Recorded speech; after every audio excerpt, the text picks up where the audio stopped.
Hello everyone, welcome to the stream. Today we're talking about Caran Neocolor II.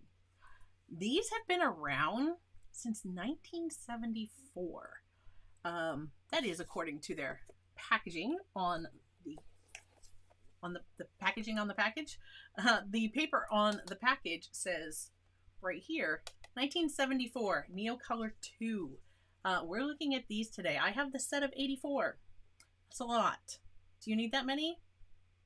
Well, only you can decide that. I can't tell you if you do or you don't. Actually, I am going to tell you my opinion on whether you do or you don't. However, today we are answering questions. I put out a community post and I posted over on Discord, and I didn't get a chance to double check yet. Let me just pop this up here. Okay, I put it out onto Discord and in the community post and over on Patreon for anybody that had any questions, things you want to know about Neocolor IIs, right? What are these magical things? They're not crayons. They look like crayons, but they're not actually crayons. Certainly not anything like the crayons that we had when we were kids, right? Growing up. I wished my crayons were like this. So we're going to talk about what they are, how you can use them, different ways that you can use them, how they mix. Hopefully it's not too low. On my side, it's reading like it normally does. So volume up. I don't know. I can't put mine up anymore on my side. I mean, I could yell at you guys, but I don't know if the neighbors want to hear what's going on. I know people are putting enter into the chat. I'm going to be giving away a set of these today. Not the 84 set, but I will tell you which set I'm giving away, what size sets they come in. And you're going to have to be a U.S. resident. It has to do with shipping. So you're going to have to be a U.S. resident to enter. And you're going to be commenting so that I can search for it, because this way here I won't miss anybody. I can search on my side for the words. You're going to put enter me, but you have to include your state so that I know that you live here in the US. So you're going to put your state and enter me. So I would say Maine, enter me. Although I'm not entering. Okay. So I will tell you more about the giveaway. And if you guys were here before, let me pop over to this view. There we go. If you guys were here last time when I did a giveaway, you know this is the wheel of names, and this is what I use. This is a little off screen there. This is what I use when I do a giveaway. So I will put your name here in the right. I haven't cleared them from the last one, so I will be clearing the names and adding the new ones for today. And then you'll get to see it spin live, and we'll do all of that. And so that's going to be later in the stream. Okay. So yeah, just drop them in. I will, when I'm ready to start putting names onto the wheel, I will just do a quick search on my end, and it'll pop all of you up, and we'll make sure that everybody gets entered. Okay. So, Be Like Bear. So Be Like Bear is here. Hello, hello. I have a Be Like Bear posted on one of the comments we're going to be talking about today when I posted over on YouTube asking what you guys wanted to know about Neocolor IIs. So stay tuned, because see, I asked and you guys really delivered. We had some questions, my friends. We had some questions. All kinds of questions came in over there on YouTube. Look at this. You guys are wonderful. So many questions. We're going to be talking about a lot of this stuff. And don't worry, you don't have to read everything right now. If you're watching the screen going, I can't read that fast, we're going to talk about each one individually. So don't worry about that. But yeah, those questions came in, and thank you guys so much.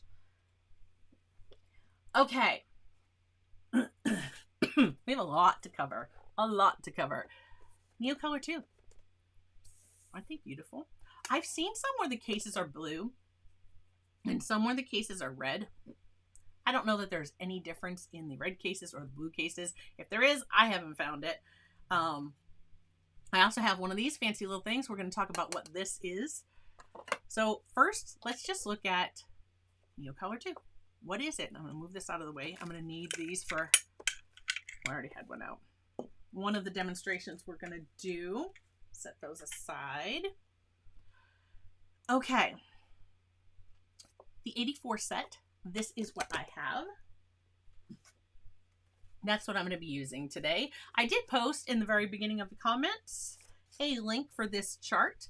This is from Caran, and it shows you all the colors, 84, and it shows you if the ones that are light fast, and we're going to talk about that in a minute. Let me just set that aside for now. I also posted a link to a blank chart. Looks like this, where you could download it, print it out, and fill these in for yourself. There's also, I'll show you another spot where you can get one.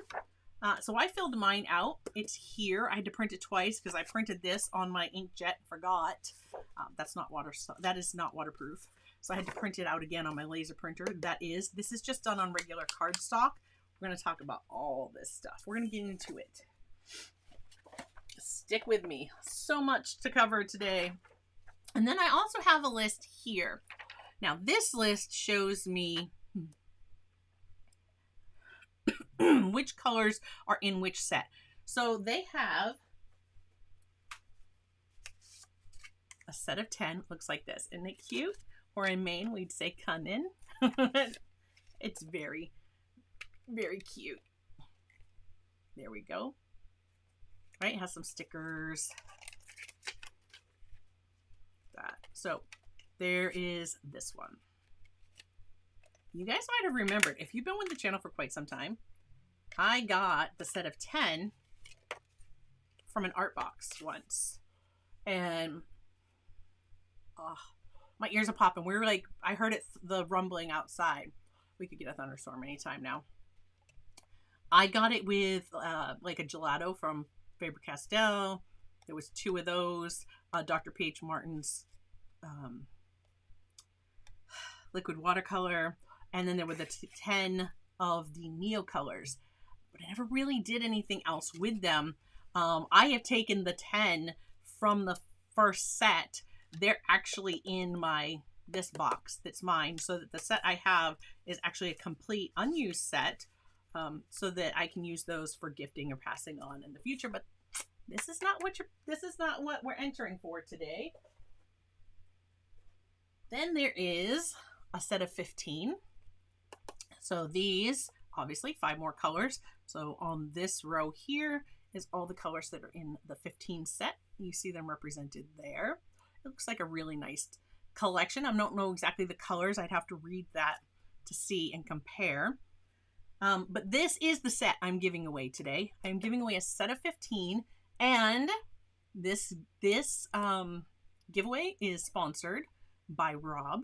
So thank you so much, Rob, for sponsoring today's giveaway. So there's a set of 15 Neocolors, and then they have sets of 30, which I don't have. And then there is a set of 40. I have some Neocolors, guys. I have some Neocolors. I need to use these more, and we're going to talk about that today too. And then, of course, there's the set of 84. So, put that aside.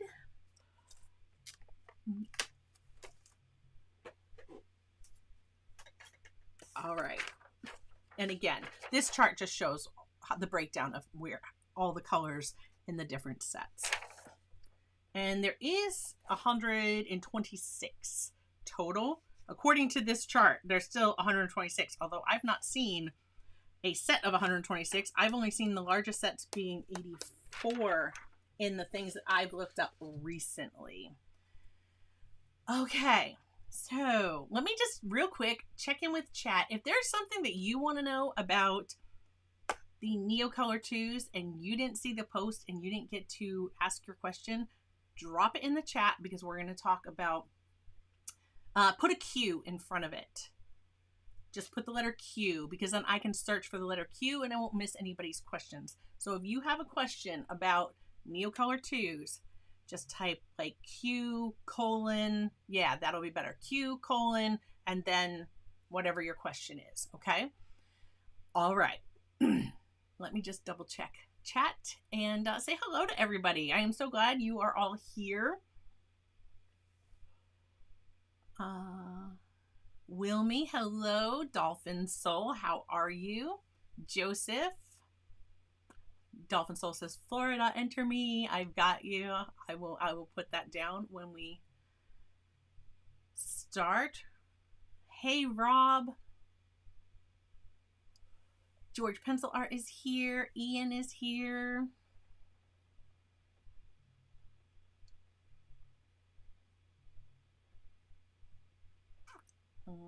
Let's see. Kelly, hello. Oh, Kelly says, I have about 30 and I'm looking forward to learning about using them. Excellent. And of course, Rob says, yes, we must collect all the colors. All the colors. Hi, Tara. W.A. Castle is here.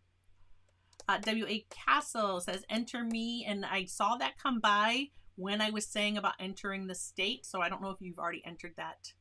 But if you haven't, make sure. Yeah, Tara from Scotland. We have Tara from Scotland and Tara from Ireland. April, hello. Okay, volume is fine there. Hopefully it's better on Joseph's end.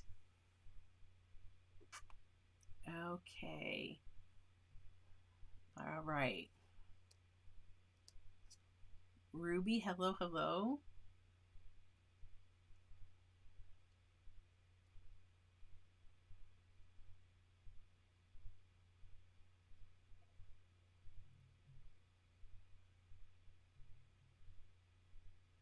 Yeah, yeah. Are they the Neocolor 1 or Neocolor 2? Dolphin Soul said, what is the difference? What is the difference between Neocolor 1 and Neocolor 2? The solubility. Neocolor 1s are not water soluble. Neocolor 2s are water soluble. So we're going to see how magical these are here in just a minute. Tara says she has a set of 10. And a random selection of others. Nice.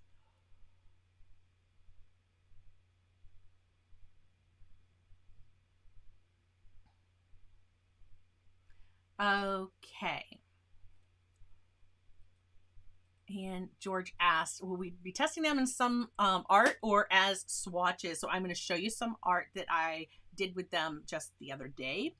And we're going to see if we can do something quickly with them because there's so much to talk about today that I don't know how much... Oh, it just started raining. I don't know how in-depth of an art piece we will get to do, but let's see what we can squeeze in. Either way, guys, next week for sure, I keep saying this, but next week for sure, I can absolutely guarantee we will be painting together because next week we will be doing the curated collection. We will be painting with that. So that was going to be a project that we do live with that. And you see right there inside the sleeve, there is that color chart. I told you it was located somewhere else. If you don't want to cut your sleeve or open up your sleeve and you want to keep it, you know, like this to slide back over your case, you don't have to cut that open. You can print it out. And again, the link was at the top of the live chat. I didn't include that in the description, but I certainly could put it there after the stream. Oh, I need that to stay. And then on the other side, pop open. See, you just have information about them. So, yeah. And there's stuff on the back here, and there's no way that I can tell you what anything says or even see what it says without my glasses. So these are just like indicative of the swatches for the colors. These are the ones that are in this container. So they're water soluble wax pastels. They're not crayons, they're wax pastels. Also, if I go to Caran Dosh's website, and I click on the US flag for English. And I go to where it says color, and I kind of hover there. It pops up a menu, and it tells me like the product. It says product type, collections for artists and professionals, and then it says collections hobbies. So for the hobbyist, right? And that's where these are located.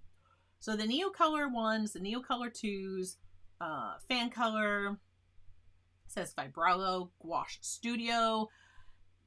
It lets me show all, so there possibly more. But those are the ones that are at the top. Those are listed under their collections hobbies. So these aren't listed like under their artists and professionals. That's where they have like their luminance pencils and other things like that. Like their museum aquarelles are there. Their Pablos are there. Their Neo pastels are over there versus under the collections hobbies or hobby collections, I would assume in translation, turning that around. So just so you know, that's where Caran lists these. But that's not to say that these are not light fast and that you cannot create some beautiful artwork with them, because you absolutely can. You see they have the brush here with the water. They are water soluble and they are waxy. They are for wet or dry application, and they can be applied to different surfaces or materials, such as, okay, here we go, wood, ceramic, stone, etc. Their excellent light fastness, we're going to talk about that. 84 bright and opaque colors, high concentration of extra fine pigments, also available individually. So that's what Caran says. And these are, yeah, see, it says right here too. Neocolor II water-soluble wax pastels are ideal for artists and fans of creative hobbies of every age, looking for a multi-support artistic companion. So, our Neocolor II. II being that it's water-soluble. All right, let's look at these. So, in here we have our little sleeve that talks about Caran sticker. We got a paintbrush and a Neocolor II. The padding, and you'll see only a couple of mine have a little bit of use. Of course, I did swatch these, but I was trying to be like really careful not to use them all up.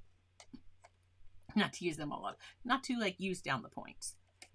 And this is one thing that I love about this set. So these come, they're in a plastic holder. This is like a plastic holder like what your colored pencils would be in. Only with these, you don't have to try to lift this flimsy piece of plastic out and have your pastels going everywhere. You lift this metal tray out. They are in a metal tray.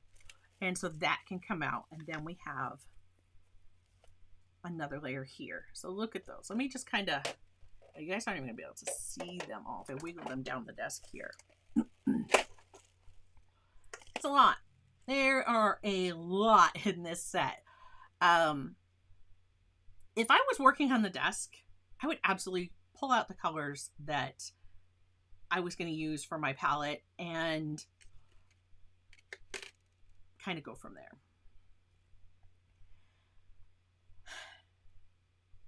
Do you need a set of 84? No. We're going to talk about that as we get into some of the light fastness. One of the things I will share with you, though, is I have one of these. I have this linked in the description.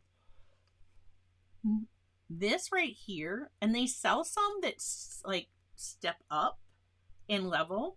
So it's like steps up. So that the rows are sticking up higher and higher as you go back. But these here, you could absolutely, you could put them in. You see that there. It wouldn't take long for that crayon to be, I said crayon, they're wax pastels. And if I say crayons, forgive me. But it wouldn't take long for you to use that up and it be down here and not be able to stand. But I think what I'm going to do with one of these is I'm going to have Lou cut it down for me so that it's like half that height, because if I have them cut one of these in half, then it would be, if I just pop that apart. Yeah, I don't know. I have to see if that's going to be something that's able to be done, because you see how they're dimpled on both ends. I don't know. It might not be, but I don't know. I'll be like, take this to the shop, figure it out. But yeah, they just pop together, and clearly I'm going to lose a piece, and it doesn't have to go back together right now. So that's an option for some way to store these. I was thinking about using that so that I could have them just on the desk. When I want to paint with those, I don't need all of this out. I can just bring that little tray over and just use it like that. They definitely would need some modifications, and I will need to find that leg that just ran away. You never know what's going to happen when you're live streaming. Crazy stuff is going to happen. Okay. We're going to get into answering some of your questions now. So before we do that, let me grab the wheel here.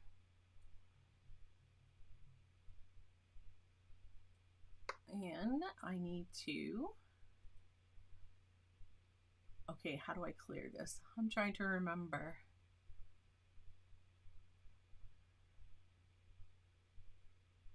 New?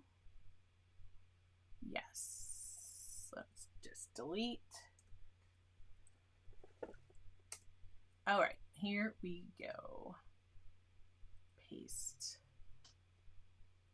So I can share with you guys, and I'm going to just check for enter me.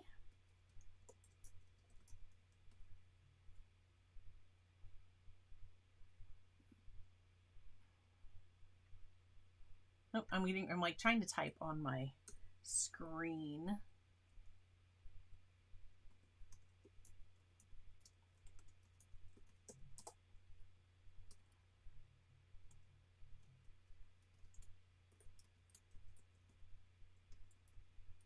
You will see your names being entered.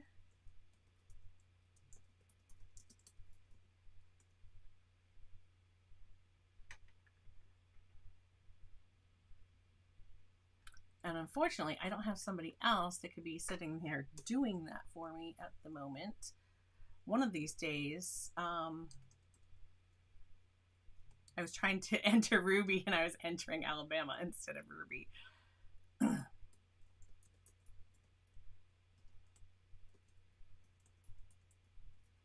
One of these days, I'll have Lou just be up here to be like, okay, I need you to enter the people's names so that they can see it come up.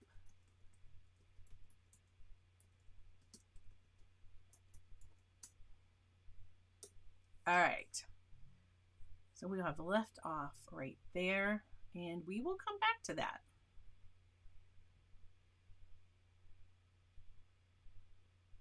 Now let me get all of chat back. Let's see if I can get back to the end.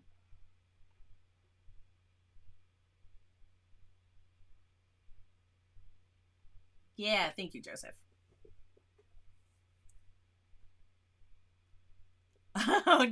Rob is scoping out what's on the desk here. We're going to talk about that, Rob. We certainly are going to talk about that. Excuse me.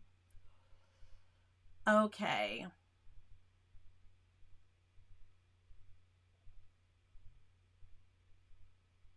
Great question. Mary says, using these with acrylic painting, do you fix them with matte medium? That's hard because they're water soluble. If you were to paint like matte medium over them, you're gonna smear them. If you added, we're gonna talk about a couple ways that we can use them with stuff other than water. Rob was kind of scoping that out a little bit on the desk, but we're gonna talk about ways that you could use some other things. And as far as how you can use it with acrylic painting, of course it would be under. You would have to use these first and then acrylic on top. In which case, it would be like painting over it with gouache. I don't know that you would need to fix it first. Thank you so much, Rob. Rob has gifted memberships. So let's make sure we catch everybody there, and we will move on to our question that was dropped over on the YouTube community, the community tab. Yeah, over in the community post. So welcome Virginia and Ian and Angie. Hey, I'm an Angie. TT Happy Rock. Okay, I'm just going to post everybody up on the screen so we can all say welcome.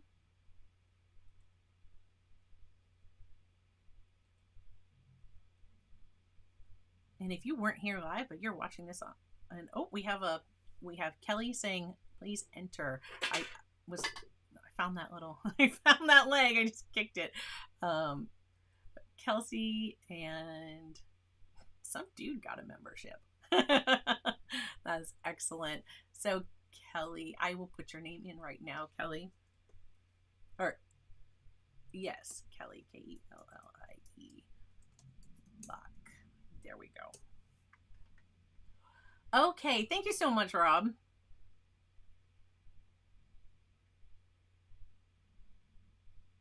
All right. If you're not sure, like, hey, what does that mean?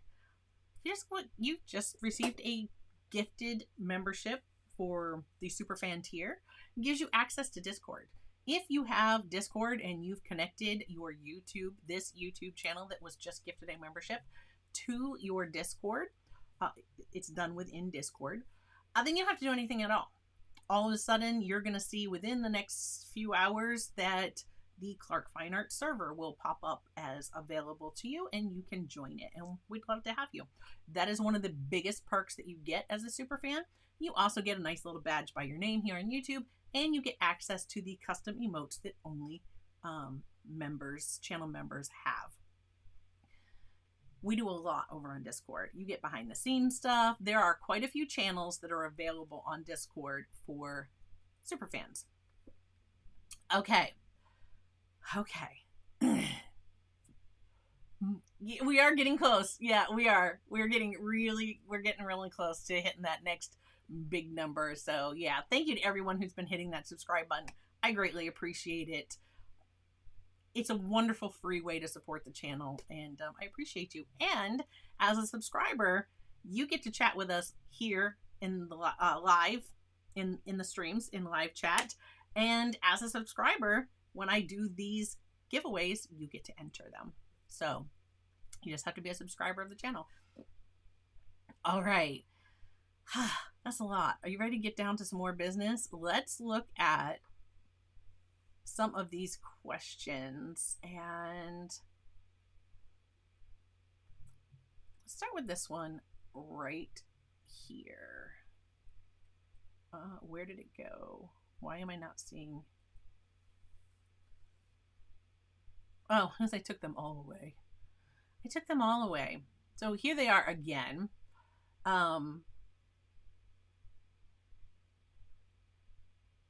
And we're just going to kind of hit them one at a time. I'm going to take some of these off, and we're going to answer all of them. So no worries, we will answer all of them. Okay. Just kind of took them all away, didn't I? Let's start with this one. So Corey, those of you who are watching know she's called, you've seen her in the chat, Be Like Bear. That is Corey. Hi there. I have a small set of watercolor pastels like the Neocolor II, but I'm having a hard time using them as a standalone medium. Any tips and tricks you share will be much appreciated. So let's look at, I am going to kind of, this is going to be difficult. I did not plan ahead for this. This takes up so much space. So much space on the desk. I am going to be doing some different things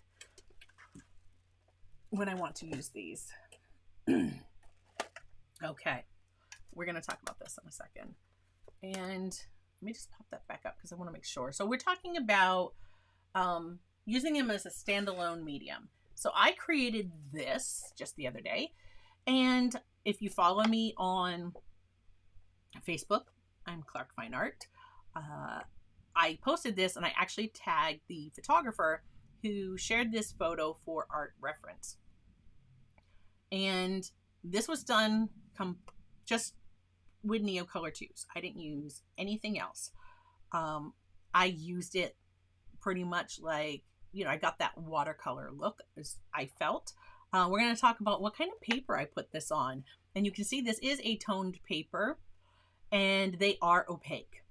There are spots like I can see through in some spaces where I brought the gray back. But yeah, these can absolutely be used as a standalone medium. And the way that I did that was I just kind of built up some layers.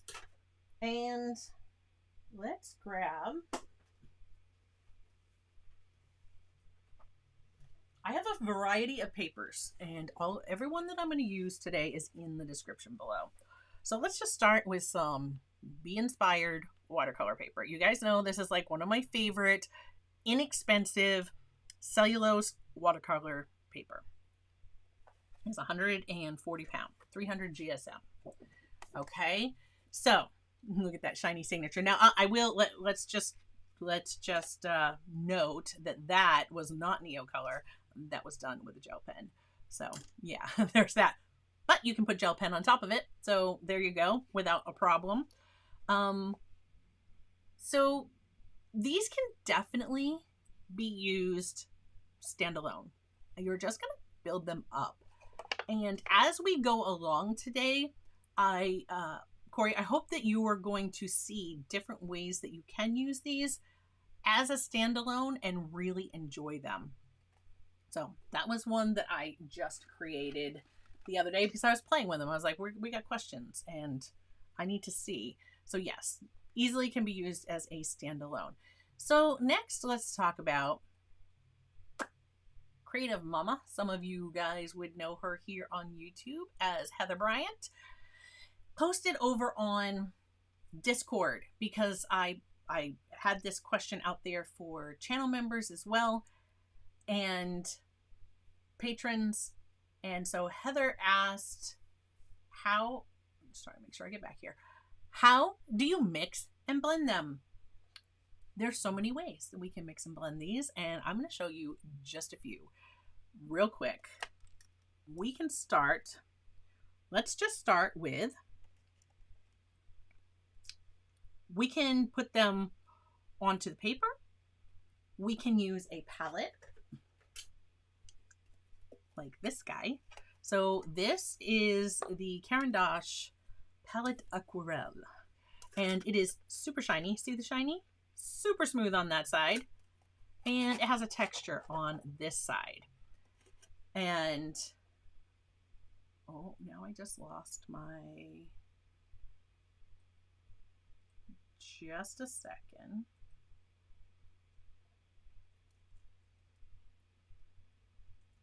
Sydney H, I have you entered. Okay, so when we're talking about mixing and blending these, and I can see that the light it just got really dark outside and it started storming, so hopefully that won't wash out too much. One of the things we can do is get a palette like this. Again, it has a texture on this side, very smooth on the other side. On our textured side, I changed my mind. We're going to do some mixing. Let's go with this one. Okay. On the paper here, you'll see these tabs. There's different tabs along the way. You can pull those and peel the paper off as you work your way down the pastel. Down here, it does say the color. So this one is blue. And it doesn't have the light fast information on here that I am seeing. I don't see the stars anywhere. I may go back and end up writing it on my papers just so I know. But, okay, are you ready? One of the ways that we can mix and blend these, I can turn around and I can come right here on this palette and I can put my colors down, and I'm going to grab, I'll probably use my Princeton Velvet Touch. At the moment, this is just an old brush I don't care about. Right, so in my water, and I can blend right here on this palette. And then I can come over here to whatever I'm painting, and I can put that in.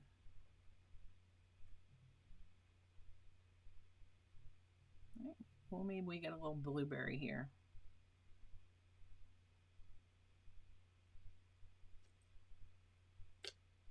Okay. So there's one way we can mix them. We don't have to use the palette. We could. Oh, I agree, Joseph. Joseph says, I don't like when they place the color in the middle. It should always be at the bottom. You know, in my humble opinion, I agree. So yeah, another way that we can do this is we could go like this, right? Let's say we're doing a blueberry. And, you know, I'm sure I could have a blue that I want in there, but, you know, I want to do it this way. I want to kind of layer these. So I'm going to mix and blend them. That's just lightly on the paper. We're going to talk about more of this in a moment. But now I can wet this. And you see here, you're getting a little bit, that mixing is happening on the page. But I'm still seeing a bit of my red coming through. So I didn't get as nice of a mixture as I did here. Mix that out. And of course, I still have more pigment here. If I wanted to pick this up, put in some more. It's really starting to rain now.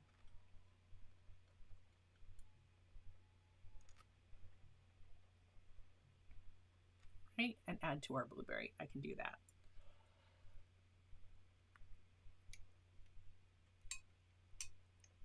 Okay, so there's one way.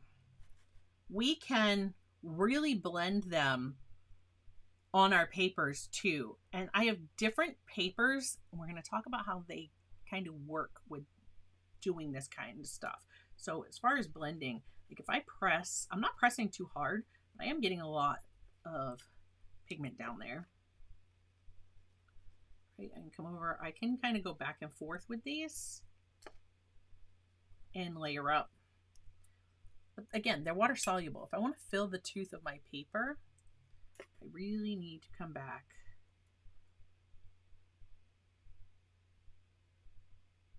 Look at how beautifully those fill the tooth of the paper, and they just melt. They just melt when that water touches them. Look at that. It's gorgeous. We can also, and this is just, this was an accident. I grabbed, of course I wanted to use my Caran water brushes because it's Caran today, right? Why not? And I haven't used them much, and I'm still looking for a watercolor brush that I will actually enjoy using. And maybe it's not that I need to find the water brush that I will enjoy using as much as it is finding the medium or supply that I like to use a water brush with. So when I grabbed it, I wasn't paying attention. And this one, as Rob caught, this actually has melts in it. And I didn't link melts in the description because honestly, I find this unnecessary. But melts is made by Holbein, and it was created to blend their colored pencils. So I have here in my Caran water brush, I actually have melts in it. So if I was working with colored pencils, just making sure that that's activated. Yeah, okay. So I can actually just use this brush. And look, we can come through, and melts also melts your Neocolor IIs super easily. Look at that. And look how like vibrant that is. Like here with the water and here with the melts. It's almost like it doesn't dilute the color any at all. So there's that. You know, is it something that you're going to want to use? You know, I don't know. Only you can decide. And of course the brush cleans right off. But that's one way that you could blend these. Maybe that's something that would work for you, and it's worth giving a try. I can also do that with the regular, let's look at just the regular water brush that has water in it. Right, so this is, again, this is kind of blending and layering up these colors. So if Heather, if you're watching, if this isn't exactly what you meant for blending and mixing them, you know, you let me know. But we're going to talk about, there was another question, and that kind of goes hand in hand with this one from Heather. Look at how beautifully those just kind of blend in together there. I'm just going to rinse that. It'll be faster in my water. So that's the water brush. I'm loving activating these with my water brush. That is something that I used when I did my swatches. I was sitting downstairs last night while I was waiting for the other stream that I'm on to start. And I was working on these, and I would just putting the color down and then going back and activating them. So yeah, to get my colors, because there were questions you guys asked, and I thought, well, you know, I haven't used mine enough to be able to answer some of those. I need to take a better look at these colors. So that's what I was doing. Okay. So how do we mix and blend them? That is a couple ways that we can do it. This here, and I thought I saw Rob say something about the dollar store, right? They have cutting boards, and I think that's what he was talking about. Yep. Right there. So Rob says he found a dollar store textured cutting board work as well as Caran mixing palette, but it stains it. And for those of you who are going, what is he talking about? Hold on one second.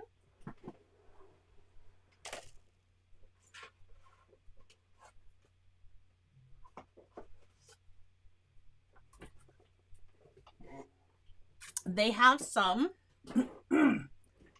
that look like this, right? And the texture for this is, it's a little bit more textured than this. Actually, though, this feels kind of, it looks like it has more texture, but it feels smoother. This has a little bit more grit to it. And then they have one that's like this, right? So there we go. Looks like that and that. And I think they've either just changed them or maybe they offer both. I don't recall. But let me show you. So this here, all right, I can just spritz that, wipe that right off. This was something else I used that was not the Neocolor IIs, and I stained mine. That right there, it's like, no.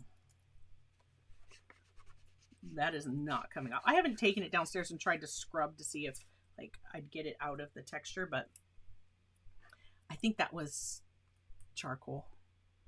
I think that was like a liquid charcoal or graphite or something that I put there that was water soluble, and I used the pencil on it and it stained it, but it was fine. I think I put my palette into the wet stuff. But yeah, so you see that comes very clean. It doesn't really stain. If I grab those same colors, let's just grab those same colors so we can see, right? And this is what Rob's talking about. I can put that on here. Grab my water. Dissolve those together. And I can certainly come paint with that. I have another way. This really can wear down the tips of your wax pastels. And does that clean right off? See, yes, though those may have been two colors that weren't very staining. So that was that style one. And again, this one has the kind of groove around it, but the other side doesn't. The other side's just smooth.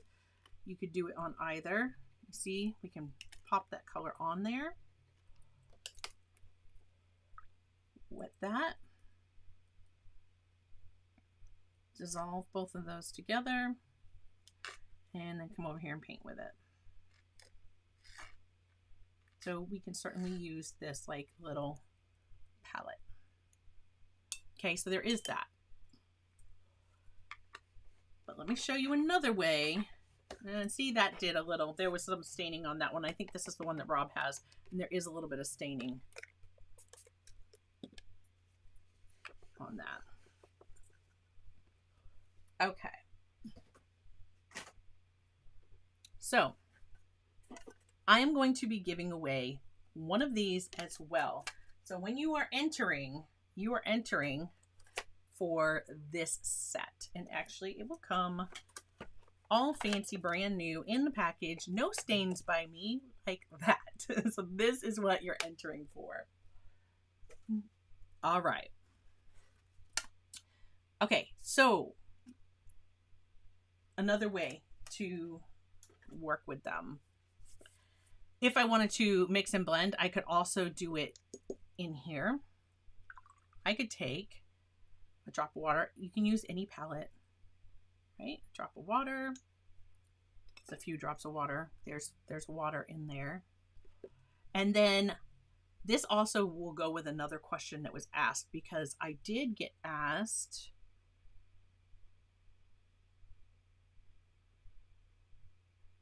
was it this one? Hold on. Nope.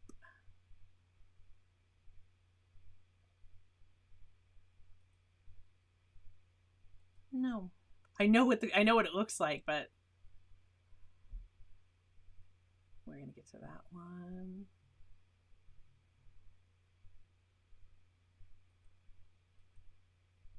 Oh my goodness. There we go. Wildflower asked, can they be used along with regular watercolors? Do they mix well together?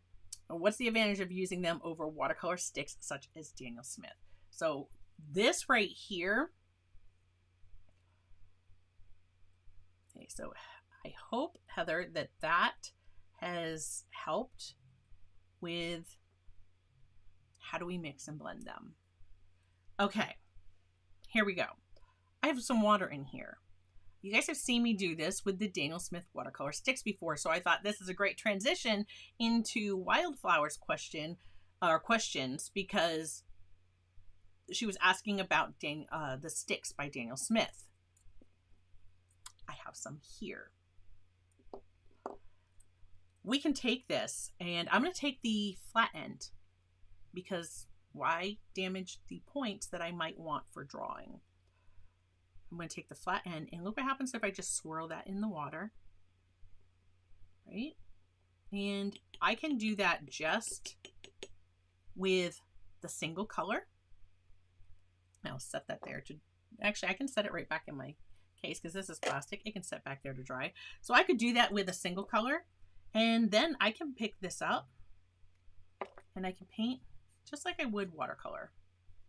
Really easy. But what if I want to mix a color?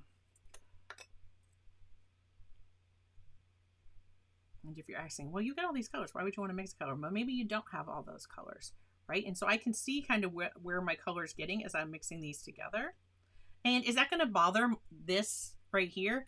No, let's just take my brush and wipe that right off, and that pastel is perfectly fine. But now look at this beautiful color I've just mixed, and I can go ahead and paint just like I would with watercolor. Can these be used? So this leads us into that question. Can these be used with watercolor? Sure they can. Absolutely. I could either come in and throw down like a watercolor background. Right? I just grabbed my Daniel Smith palette and it was sitting right here next to me because I had to take those sticks out. So let's just say that I had watercolor background. You don't have to do a background in watercolor. You could do your background in with your Neocolor II water soluble pastels. I just kept wanting to say crayons, like it's not crayons. I'm going to let that dry. We're going to go on top of that in a minute and we will show you. Yes, they're absolutely compatible with watercolor. So look at that. Isn't that pretty? All right.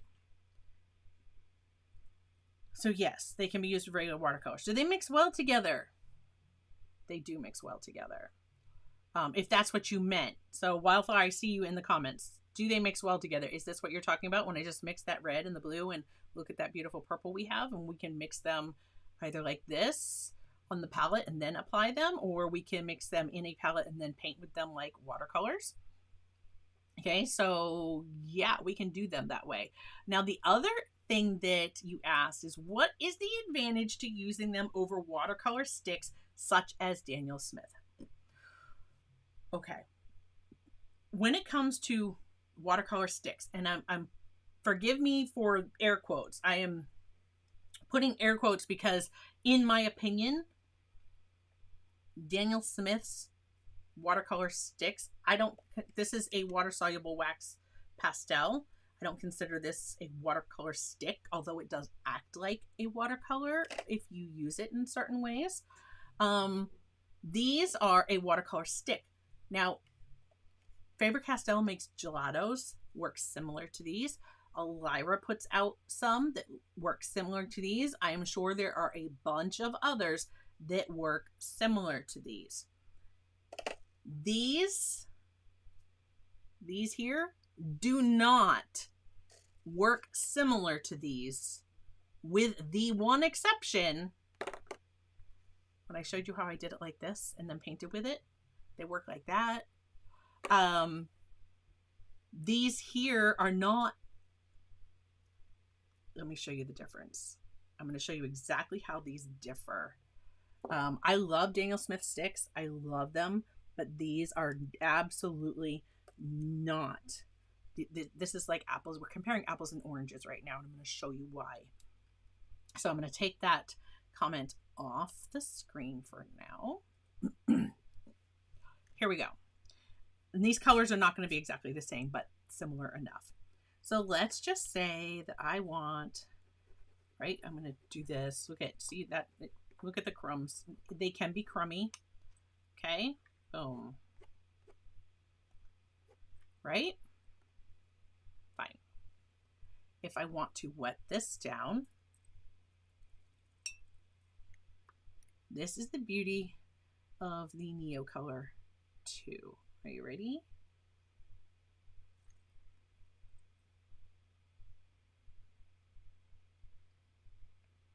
If I want to use these and activate them with water, I can completely get rid of, you see the lines that I put on this paper disappearing? I can completely get rid of these lines. I can blend those right out if I want to. If I didn't want to, if I wanted some of that texture to stay there, I could absolutely just not blend it so much, right? Get that done out. Okay. There we go. Now let's talk about these little, just on a side note, because I saw somebody, I didn't get to read all the comments. They're going by quickly today. Somebody mentioned half pans. Some people, I find no need to do this, but some people will use a sharpener and sharpen them because they want a point for drawing. Me personally, if I want fine detail, I'm just going to take a brush. Another way that you can do it is you can just literally come right off the tip here, and I would do it this way. If I'm using a brush, I'm going to pull it off this way because guess what? As I'm turning, you see that I'm turning this pastel. It's going to keep making that point pointier as I take that off. But if I want fine detail, I will take whatever size brush I need to get that detail, and that's what I'm going to do. I don't need that really sharp point as far as, you know, to draw in fine details. If I want to add a precise detail, I'll do it with a brush. I don't need to sharpen it. But if you do, that's fine. You can absolutely take a pan, and those little shavings, we're going to treat these crumbs here as if they were the shavings. You can take those, you can put them into, didn't pick up very well. You can put them into a half pan. You can add some water, get that set down in there, and you can use them like watercolor. So yes, you can do that. So my Daniel Smith sticks, here's where they're similar. My Daniel Smith sticks, I have, there's a stick, there's a stick, there's one, there's one. Here are two here. This one is on its side, on the two blacks that I have. I use Daniel Smith sticks or pieces of them in pans all the time. So could you do that with some of these? Sure, you could if that's what you really wanted to do. Like the Daniel Smith sticks, these can be just like a palette in your hand. Let's say I want these colors. I can sit there and hold, and I wouldn't hold them that way. I'd hold them like this way, right? I could hold all these colors that I need for my painting, and I could just grab the ends and just be painting. Like, these are my little palettes. I wouldn't necessarily need to have a whole thing, and I could carry, you know, as many sticks as as many as I could hold, right? So I could do that for sure. I'm gonna get these, I'm gonna have these in all kinds of weird order. That's fine. So you see, we can get all of that texture all gone, right? They completely dissolve now. Daniel Smith stick, they are not made for this. You can use them this way. I wouldn't recommend it, but right. So look, just like I did with that one, I'm not going to do too much because this is a waste of my stick. With the Daniel Smith stick, I am never going to get that to really, like, it just doesn't dissolve like the Neocolor II does. Is certainly going to leave texture behind. Now, one thing that you can do that is similar, right? If it's wet, I can come back in here and make more marks. If I come back in here and make more marks, you know, I can absolutely do that too. If I decided, oh, you know what, I'm not really crazy about that mark, now that's where you might have some trouble. Because now when you come back over and make that mark on wet paper, then that mark wants to stay. Same thing. If I come back here with the Daniel Smith stick and I really soak this, really soak it, work it, my paper doesn't need that much scrubbing to try to get, you know, it's just not going to happen. They are kind of similar in that way, but, and I'm going to use the opposite, and well, no, it's not too damp. Right, so here, just watch the difference between the Neocolor II, again, not how the Daniel Smith sticks were intended, not what they were intended for.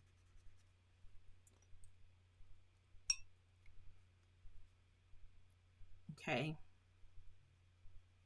you see that texture still there? 2, 3, this is what, 4, 5 passes over that. You still see those marks. These are definitely comparing apples to oranges. All right, it's all blended out. Hardly any work at all. Now look at the color there.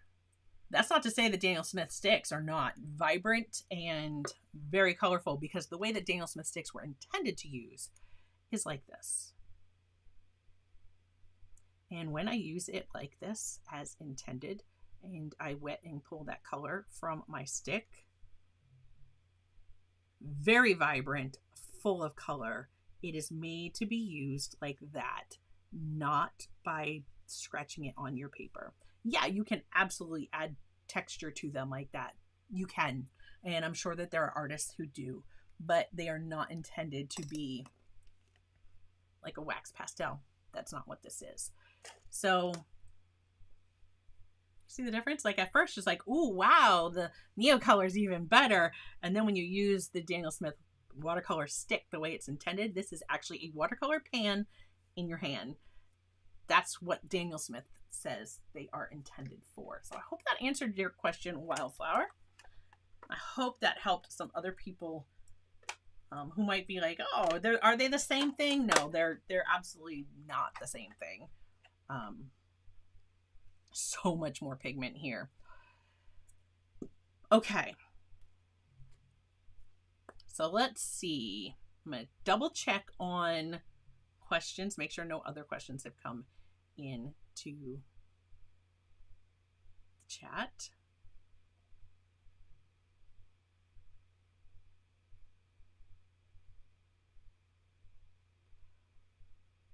Okay, I got that.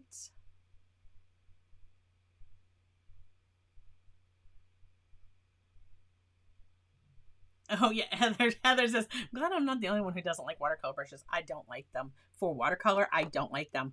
I actually liked activating some of these pastels with the water brush. So who knew? Like I said, maybe I just needed to find the right medium to use it with. And Rob says, wow, usually Melts and Caran d'Ache don't get along. Again, we just have to find the right one. We just have to find the right medium. The wax pastels, yeah, melts it like a dream. Okay. Just double checking. W.A. Castle says, these look so interesting and they seem to blend so smoothly. They absolutely do. They absolutely do.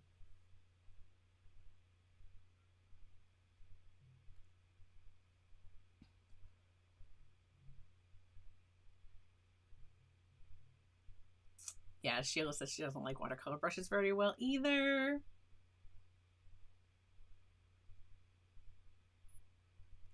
Oh, Sheila, I just got to your comment, so let me make sure we get you entered.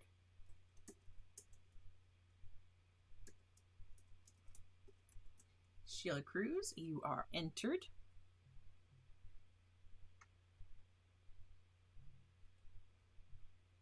And Joseph says that explains the color name being in the middle because you can use them from both ends. Absolutely. I will use the pointy end to draw with, and I will use the flat end for creating washes that I want to paint with. So yes. Joseph shared the small ceramic dishes in the live chat. I do have them linked in the description below. I love those things. And guess what? They will hold. All right, so if you have your pastel, your brushes, that's usually what I use it for.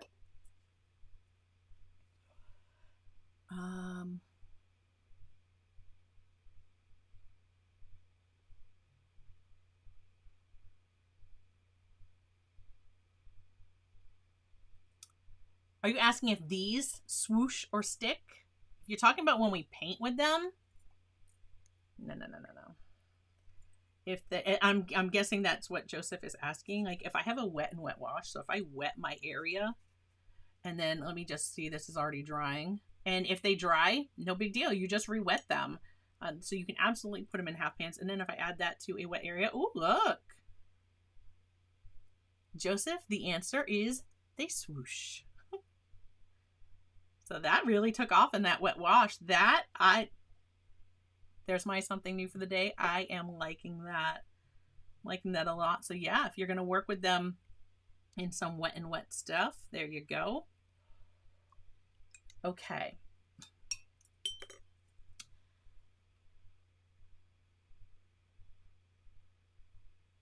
So Rob says stick mostly. They do not travel like core. Well, Rob, have you used them like that? Because that color that I just mixed up definitely took off. So definitely took off.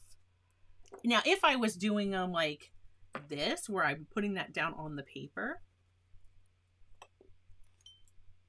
And I'm going to come in, let's just wet this area leading up to it, and then I wet this and dissolve this. How far is that then going to travel? I don't know. I don't know how much that might travel out into that damp area, so I'll just leave that there so you guys can see.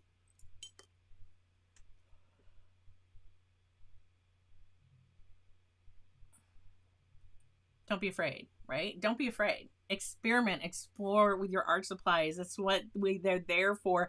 You are not going to miss if you cut this little bit of a piece off the end of your wax pastel to pop it into a half pan and experiment with them. You just say you take 12 colors, and that's going to lead us, that is a perfect segue to lead us into another one of the questions we got here. And which are your most used colors, favorite colors out of the set? Which ones do you think are must-haves to start with if someone wanted to buy 20 or 30? So I think I had another question like that. I don't think this was quite the one I was looking for, but I think I had another one that was asking, like, if you wanted to start with some, what would you use? What would you choose? So that's something where if you have a big set like this and you wanted to take a little piece of that and put some in palettes because you want to paint with them like they're watercolors, why not? So for me to answer the question, I haven't played with these enough to say, oh, this color is my favorite, that color is my favorite. You know, I love whatever. So really, only you can choose what colors are going to be best for you, because what do you like to paint? I don't like to paint flowers. I love to paint landscapes. I don't mind putting some landscapes like in flowers in my landscape rather. But just so generally speaking, oh, I did on my chart. If I was going to pick 12, I'll make sure I have the rest of this question before I go on. Wondering if the smaller sets more than 15, although those would be good to know too. Colors that you think would be most used. Okay, so we're talking about like most used or favorite colors here. For me personally, and I can say that with this big set, I'm looking at this color chart, and if I can just bring this a little bit close so you guys can see this. I don't know how well that's going to like carry over. There are a few that are 1-star. Those are fugitive. Great for sketchbooks. If you're using these in a sketchbook, carry on. It doesn't matter. You do you, love your supplies, and it's fine. There are some that are 2-star, and then there are those that are 3 stars that have excellent light fastness. And I believe Caran uses blue wool scale. But their 3 stars is their best. So 3 stars is going to be like a 7 to 8 on the blue wool scale. For me personally, if I was going to pick some colors, let's just say we want to start with 12. Now, I don't know which ones are these. Let me grab that little swatch, because I'm going to see as I say these. Are any of the ones that I picked in that 10 set? 1, 2,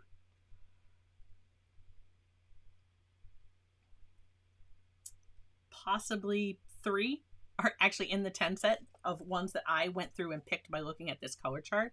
The number 240, the lemon yellow, because that would be a nice cool yellow. I'm thinking if I can only get my hands on, say, 12 to 16 of these, right? You can buy them open stock. Or I just want a small collection to try. I'm going to go with, knowing that I can mix them like this and mix whatever colors I want to, the way I showed you in here. I'm going to go with a cool yellow, and the lemon yellow would get it done. And I'm going to go with that, so that's 240. And I'm going to go with yellow. That's 010. That is a warmer yellow, but the actual warm yellow here I wouldn't. It's a 2-star. So I wouldn't choose that one. Just because I want to be able to get these and use them, and I want to use them. I don't want to care what I'm creating with them. I don't want to care about the light fastness because I know the colors I've chosen are the top light fast ratings. So it doesn't matter. I can create whatever I want. Sketchbook, piece of watercolor paper, some other papers I'm about to show you, and it doesn't matter, right? And if it's beautiful and I want to sell it, I can still sell it. So there's that. So 010 is that yellow. For a warm red, I would go with Scarlet, 070. So far, yellow and scarlet were in the 10 set. I would go with, I'm going to come back to this one, Burnt Sienna, which is 069. That is also a 3-star. Their English red, maybe. For a cool, as far as like for a cool red, Carmine would be the cool red, and Carmine Lake is only 1-star. It's fugitive. I'm not going to go near it. So I would choose the purple, which looks more of like a magenta, like a kind of like a PV19 or like a PR122, if you guys are familiar with pigments. So I would go with that purple. That's a 090. And just know if you're putting questions in the chat, I have my chat paused so I can hear that they're coming in. I am going to scroll down through to try to get through all of the chat today. So I shouldn't miss your question. And then I would choose the Chromium Oxide Green, which is number 212. That is a 3-star. I like that green. That's like an earthy green. The moss green would be a wonderful alternative though, because that was another question that we had was, oh my goodness, I wish I had these a little bit better. Is it this one? Nope. We're getting there.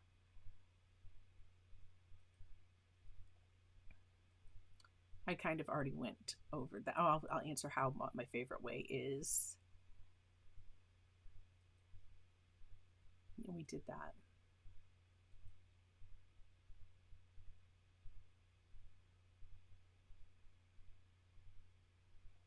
Yeah, so there was a question. So part of this question from Tara was, I'll come back to the first part, okay? But the second part was, which colors would you recommend for blue skies and the equivalent of like a Schmincke May green, like a yellowish green? So when we look at that, I would say like that yellowish green. I'm going to go with the moss green. The light olive is a 2-star, so I don't know, but the moss green I like. I don't know about Schmincke's May green. I'm not sure. You guys can't see because I thought I clicked that off and I didn't. I clicked it on. So for this green, if I wanted another green that was kind of like a Viridian, I would go with the emerald green. That's 210. That's also a 3-star. And then of course, Payne's Gray, 508. That is a 3-star. And now this is up to you. They have white, and let's talk about their white. How opaque, because these are opaque watercolors. We can layer them. This is plenty dry now. Okay, so you ready?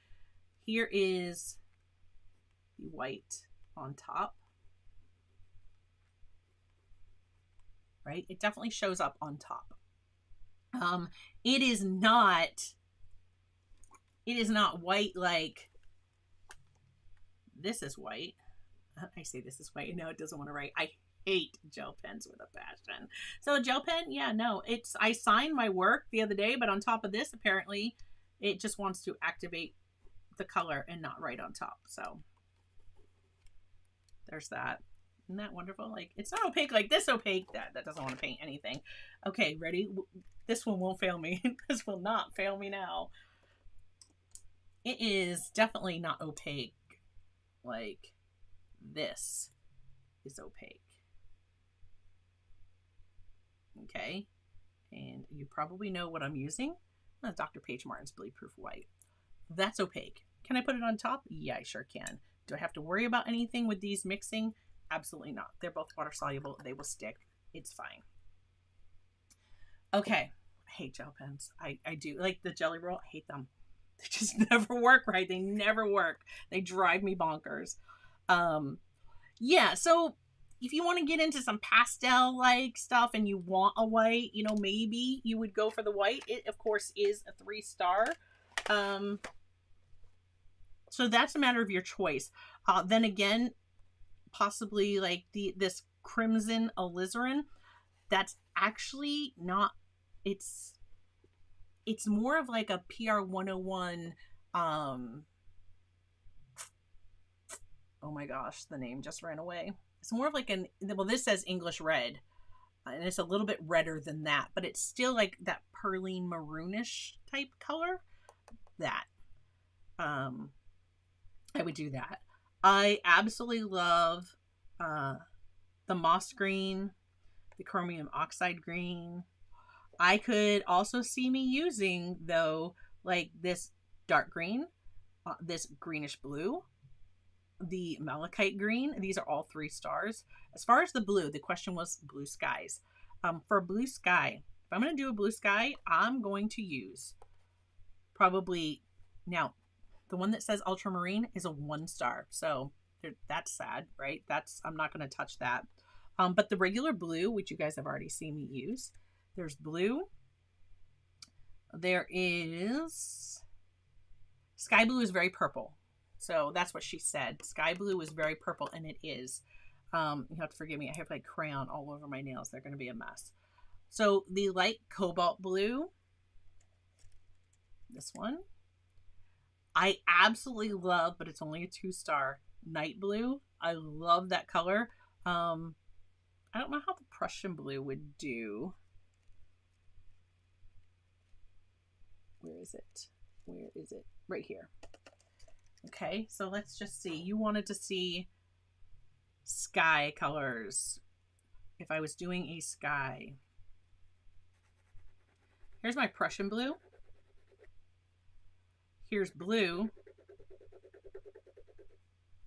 And then here is the light cobalt blue is what it says. Light cobalt blue hue, for those of you who are concerned. It does say hue. So, and I'm just going to bring this right back up over the tops of all of these. There we go. Ready? Let's mix this up. So only you can decide what is right for you. But I just say, what do you think about that? As far as sky colors,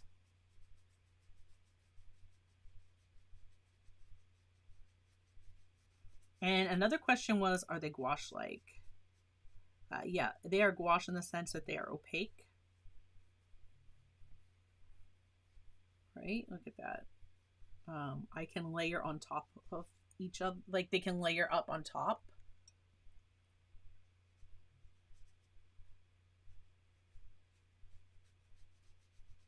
Okay. Did I see somebody ask about salt? I have to catch up with the questions. Salt. Does salt affect them? I don't know. Let's throw some crystals on there and find out. If I was doing it, could I lift out clouds? Absolutely. Yes. So there are some colors, if you're looking for colors that you might be able to use in a sky, those might look a little bit more natural than that purple color that you were getting. So I hope that answers that question. Let me just check back with our comments while these are setting. I told you I was going to show you how they could go over watercolor.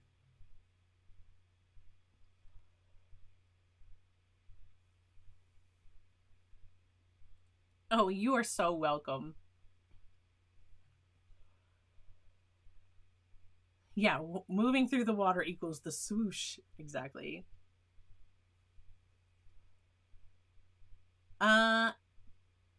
Temple Moore, I need your state and I will be happy to enter you.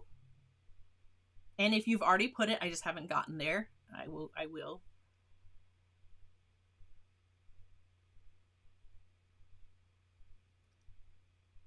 Yeah, absolutely. I saw the art with diamonds and eskies was telling Kelly that you can put the shavings into a half pan, which is what I showed. If you sharpen them, you can put the shavings in there, and then you don't waste anything, and you can just use those. Okay. but I don't sharpen mine. Mine will get sharpened just by me, like if I do this on the points and I keep rotating my pastel as I do that to pick up color. If I'm doing fine details, those will get sharp, or they'll, you know, maintain that point. And if I want to mix in on a palette, I'm going to use the flat end, because then I don't blunt the point of my pastel. So there's a little tip.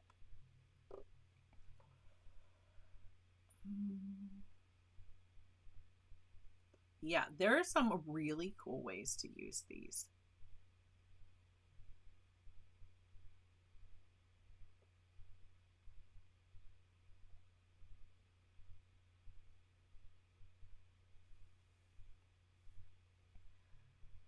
All right. Just double check. I'm just trying to scroll through because I know you guys were like popping things in. Oh, yay. I hope you enjoy them.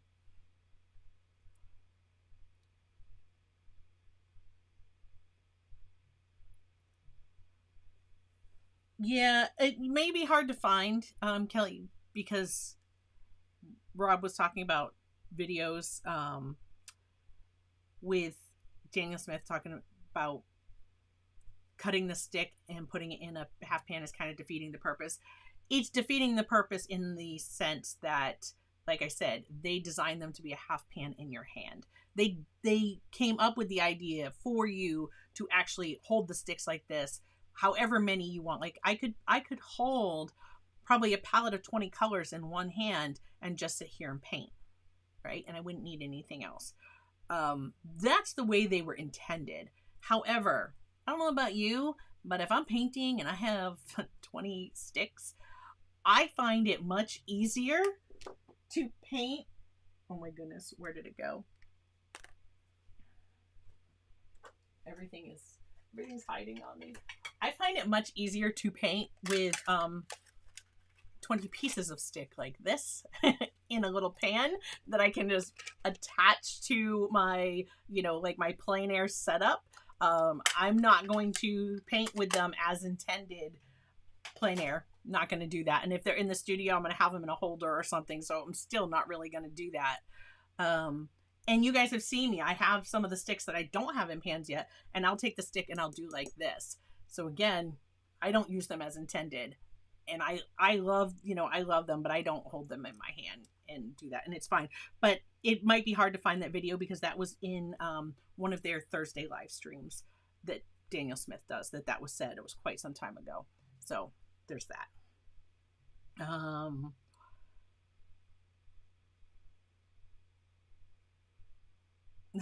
Wildflowers. Now I'm wondering if I can pop out dried tube colors for my palette to draw with. I mean, you might be able to, but it's really, this is not going to give you necessarily that like desire. I mean, maybe it is. Maybe that's something that you would enjoy, and so that's not for me to say it's not going to give you a desired result, because if that is your desired result, then go for it. Why not?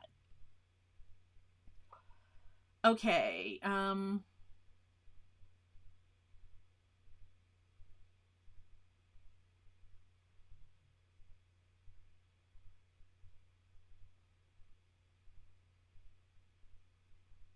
I'm just double checking. Okay, so art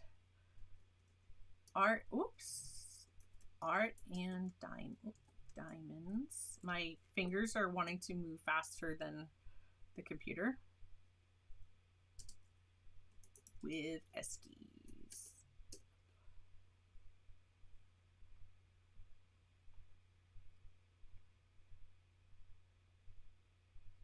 There we go. Temple Moore. Who said Arizona? You are entered for the giveaway we're doing today. And again, if you want to enter the giveaway, you have to be a U.S. resident for shipping, and you will put down your state and the words "enter me," and that will help me find your entry. Okay. And so, yeah, Christy says, I just learned today that Neos react to salt. Yes, they do. Look at, so for those of you who have been watching as this dries and I've been catching up with comments, Can we see that salt reaction there? Absolutely. And that was not a really, really wet wash. Let me show you, because I'm going to choose this color because it's dark. Why not? It'll really show. I've got like pieces. They're crumbly. Just know they're crumbly, and be careful like wiping. I would never do this if this was a piece of artwork that I was like precious about, because I would make it such a mess, and I would risk like putting that color all the way across the thing. I'm going to take this blue. I'm putting some water in this little palette. I don't care that it already has purple in there. It's fine, just for demonstration purposes. And I am going to work this color. Let's really, and so the more I mix this, you see the darker it's getting. With a Daniel Smith stick, this would be really, really dark now. It does not take long to start activating them, and it certainly does not take long to get them very pigmented. So this is the Prussian blue, for anybody who is wondering. I've got pieces of crayon like all over my right hand. All right, so we're going to do just a really, right guys, we're going to do a really, really wet wash there. Just dump it all right on the paper.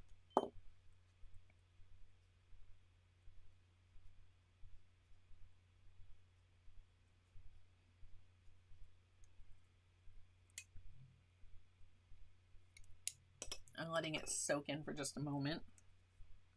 Let's get some salt. And we'll just kind of see what happens there. So with watercolor, let's say, let me get some other colors. We've seen those. Let's get some others. So see, George was asking me if I was going to demonstrate with swatches. I already swatched these out. I have no need to swatch them. So are we going to do a complete painting? Not necessarily, but we got to get to all the papers too, because that is super interesting. We will do kind of little pieces.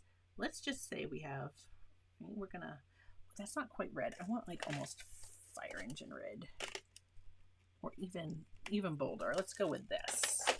Oh my gosh. When Caution Artists at Play and I went to the Coastal Maine Botanical Gardens and met up with Lindsay, the Frugal Crafter, and oh my gosh, Caran, I wish I could remember your new blog name because I would put it, but anyways, Caran Clark, no relation to me, no relation to this Clark. We saw the most gorgeous poppies there. Oh, they were pretty. If you're on Discord, I have shared images of them. They are beautiful. Okay, so that was watercolor background, and we're just going to do, look, I'm even going to place the color where I want it. I want the dark there, right? We're doing like some little poppies. And now, if I don't want this color to spread, I want to activate it. I want this to be solid line. I don't want that texture there that the watercolor paper is giving me. So I'm just going to grab my water brush, and I'm just going to kind of come right over this, just repaint that line. Look how easily that just melts right together, fills the tooth of the paper. So you can do that too. You can take these with you. So I wanted to look for it. That was the thing I forgot. I actually had, it was a crayon box. I got it at the dollar store. It was like opaque. It was like this big, and it was hard plastic. The lid popped open, like a, an old like Crayola crayon box would, and you could put your crayons in there. I want to get one of those for these to take with me, because one of the ways that I would absolutely use these is in my sketchbook. Because how easy would this be to do something like this? Like, I could have had these with me at the botanical gardens. I'm just cleaning this brush off in my water. I have my trusty old sponge here that I can wipe that on. So if you see me reaching up, that's what I'm doing. But how easy would it be to take a selection of these and go out and just sketch what you see, just a quick rough sketch, and then come back to the studio and go back over it, right? See, and we can liquefy that color and move it around. Now, if you want the texture, you can dissolve as much or as little as you desire. You don't have to get rid of all the texture from putting these down, from putting the pastels down. You absolutely do not have to. You can do as much or as little as you want, or set these in and then come back and we can add another layer on top. So that is right on top of the watercolor. They work fine together. Absolutely fine. So that's another way. Look at this. Look at the salt. So in a really wet wash, how's that? Absolutely, you can use salt effects with these. They're so cool. These are so much fun. All right, now I'm just going to come back to the comments because I have another, and that is Rampant Roses from Idaho. You are entered.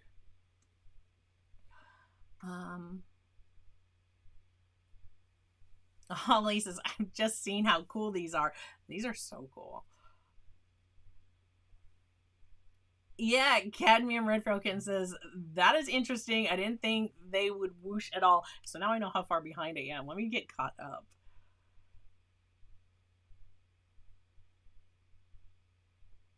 Oh, Rampant Roses says, keeps talking himself out of it, or herself out of getting them. They swoosh. Learned something already. Yes.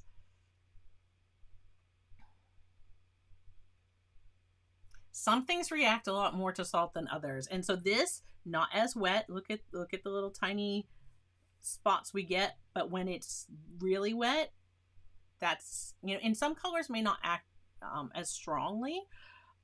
You would just have to test them.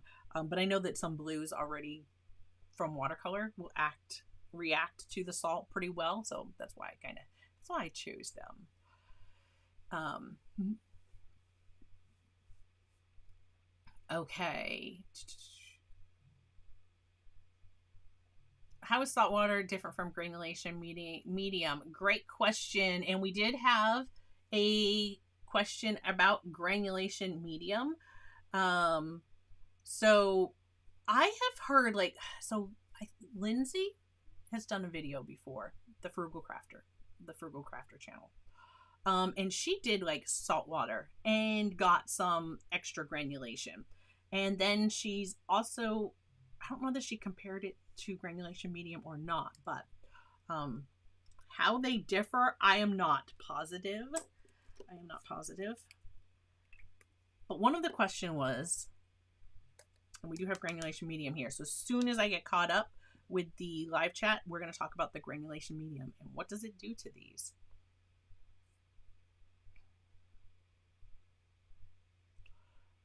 Yeah, salt water supposedly assists and can help with granulation. That chart. So Michelle, if you are talking about that chart being this chart or this chart or this chart here and this chart here are at the very beginning of the live chat. I posted links to both of those. This one and this one. If you're talking about this chart that shows what colors are in the different sets, oh my goodness, I think that's the one I didn't save. I'm not remembering where I got that one. I think it was from Jackson's website. I will tell you.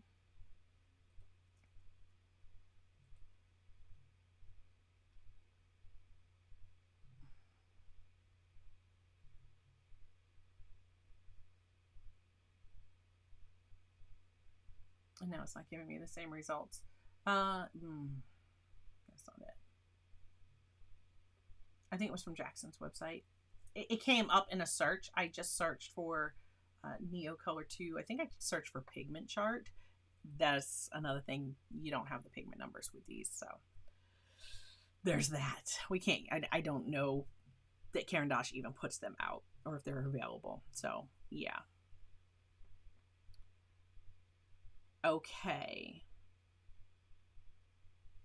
But if you're talking about the chart for putting these swatches on, that is actually in the cover on the set. So in your, if you get a set, this is from the set of 84. You see it's in there. But if you don't want to tear open this here, you can absolutely download that right from Caran d'Ache's website, and that's the link that I put in the beginning of the live chat. I'll put a link to both of those in the description after the stream is done, so that if other people are looking, they'll be there, because they're pretty interesting to have. Okay.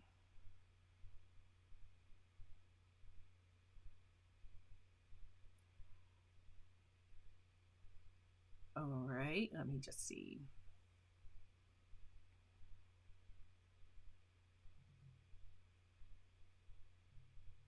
Yeah, absolutely. If you've never experimented with salt water, I have some that sits on my desk. So salt has been dissolved in this water. And we'll try the granulation medium and we'll try the salt water. So there we go. Both of those are there so you guys can see it. Oh, we have more entries. Let me just make sure that I get you guys as I'm going along here. So I think I've got everybody. And let me just pop that back up so you guys can see the wheel of names as it's going. So we have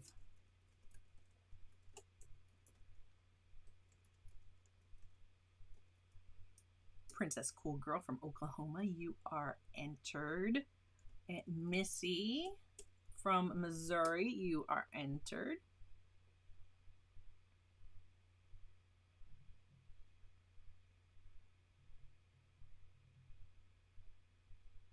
Okay.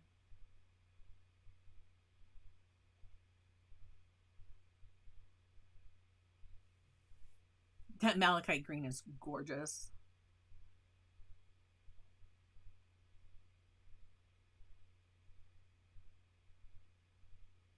That's where I got, so rampant roses, I love it. That's where I got my set of the 40. That was a gift from my parents.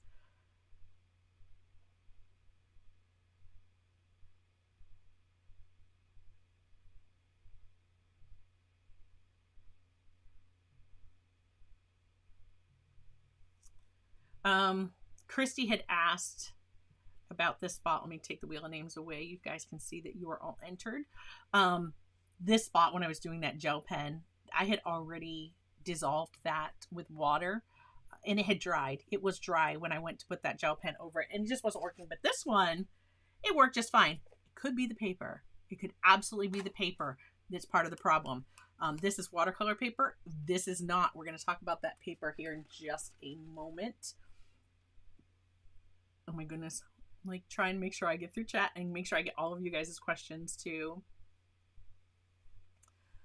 Oh no, you are not the only one, Kelly. You are not the only one. Gel pens betray me every time I pick one up, and I'm like, I won't buy more. I got some from, I mean, there are certain colors, certain ones that I do use, like the Signo, the Uniball Signo. That is my favorite if I have to use a white pen, but the Jelly Rolls I've never been a fan of. I've just happened to be sitting there on my desk. Double checking.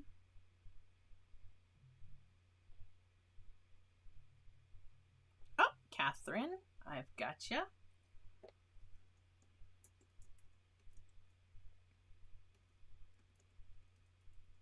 Catherine Marshall.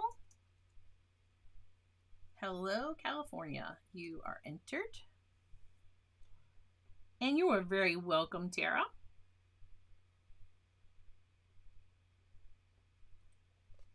Oh, and then we have, it's absolutely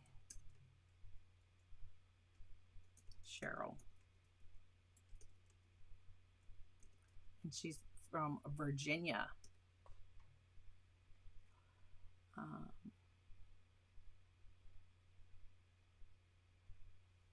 And Cheryl. No, yeah, Cheryl, Sherry.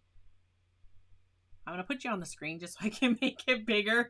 Forgive my eyes. Sherry, I got you entered.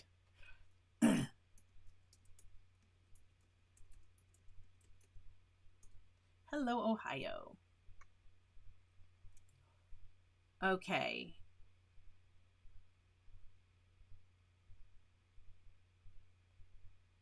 Different drawing techniques. Okay, I'm going to show you some other papers, and we're going to use them differently depending on the paper that we use them on. So we're going to get there in just a moment.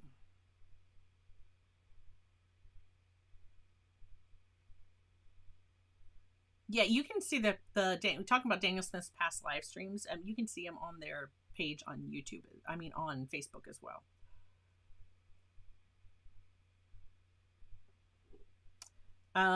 So they're water soluble. You see here, like I have my just an old beat up. This is, well, it's not really beat up, but this is one that's Art Space size 6 round, and that's what I'm using. And that's mostly because when it comes to my watercolor brushes, those are like, I'm like Gollum. Those are my precious. Like I don't want to mess them up. And certainly on the papers that I'm going to show you, yeah, I don't want to use that on one of these other papers ever. So yeah, okay, that must have jumped back. We're going to talk about using them for other drawing techniques.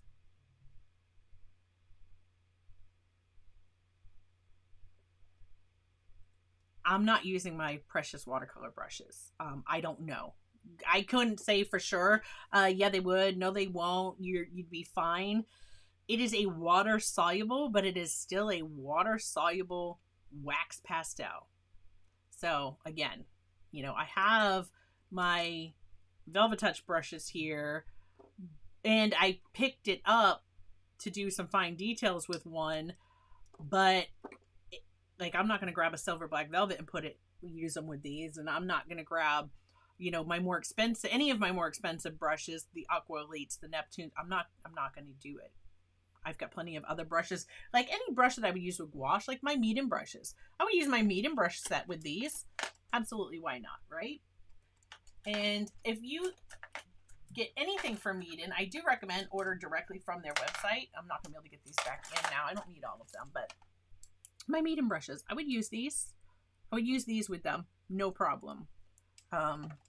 Because they're very affordable. I wouldn't feel precious about those.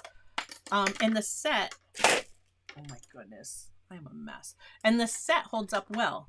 So I've never had a problem with them shedding hairs. I've never had a problem with any of the ferrules coming loose. And of course, I do have my discount code that you can use at checkout to get a discount on your order when you order directly from Meeden. So yes, full disclosure, I do collaborate with Meeden from time to time. So there is that, but there's a discount code there for you. Okay. Yeah, and Chrissy says I'm only going to use synthetics with these. Yeah. Hey, Shanna, were you here when I was talking about you and the poppies and our trip? Hopefully we will get a chance to go soon for our next one.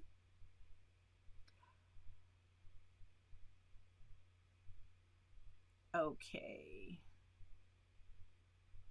Please zoom in a bit. I don't know what you were wanting zoomed in. I'm sorry that I was not seeing the chat in real time, but if there's anything else that you want to see right there. And yeah, as we do some more stuff, I'll try to zoom in a little bit more, but we're pretty in already. And you can, absolutely. Thank you. You can zoom into anything on YouTube. You're just going to, like, on your screen, pinch and zoom in.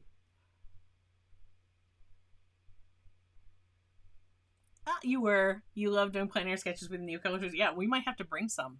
We might have to bring some the next time that we go out.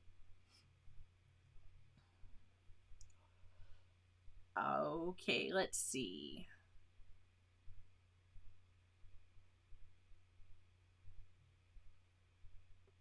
One more. Teresa.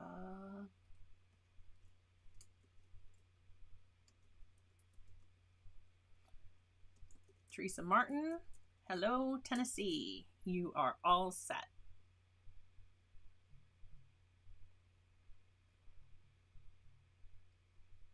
Oh, that's good to know, Wildflower. That's good feedback. Oh, Sydney says Walmart has empty plastic crayon boxes. I've seen them at the Dollar Tree too. So I don't know if they still have them, but I've seen them there before. And yeah. Okay. I don't even know how close I am to the end. I'm trying to scroll quickly.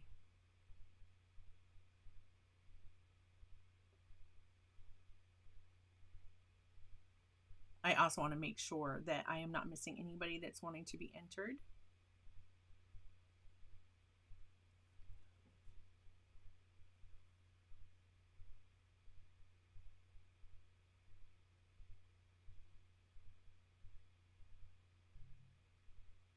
Izzy says, yes, let's talk about what paper to use. I'm going to show you some wonderful choices for paper.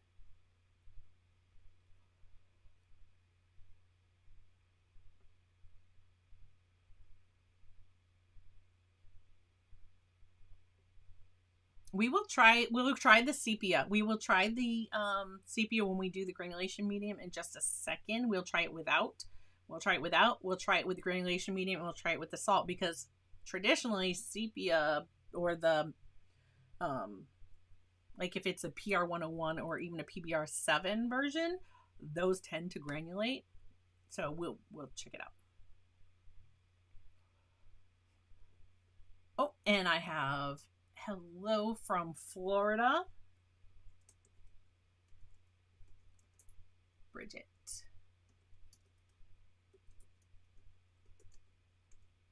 I have you entered.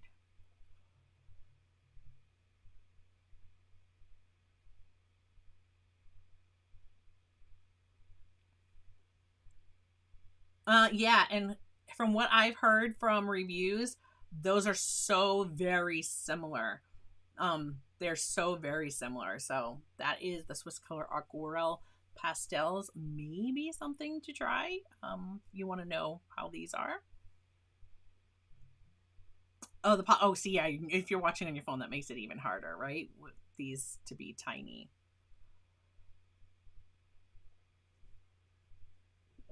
Okay.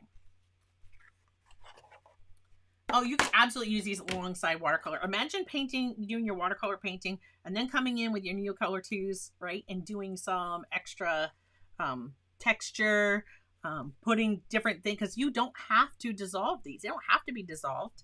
You don't have to come back on top of them. All right, we're gonna get rid of this paper. So that was just a cold press watercolor paper, a cellulose paper. You could absolutely use them. You turn the other way. You could absolutely use them on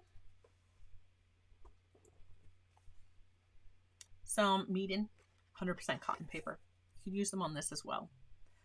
So for sure, and it's going to work similar to what you've just seen. So this is definitely another option. That is something I would use it on in the near future. Oh, Holly, I'm so glad that you are enjoying the Monday Mix videos.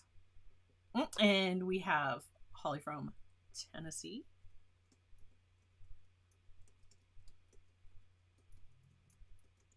You are entered.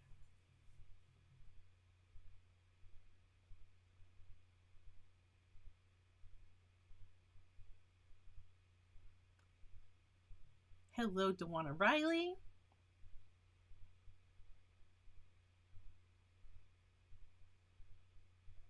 Oh, and there's a great one for anybody who's looking for something else. Extra gum. I can't have it. I am deathly allergic to artificial sweeteners. So there's that. I wouldn't buy it, but if you do, that might be a way to repurpose the material. I love repurposing things.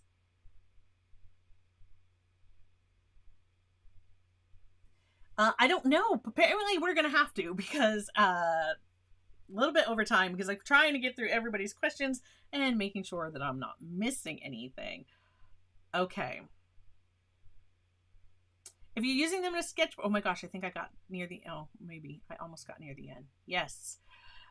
Chrissy says, if you're using them in a sketchbook, they transfer pretty badly onto the next page if you don't protect it somehow. So there we go. Let's transition to our, I didn't bring it up with me. Paul Rubens.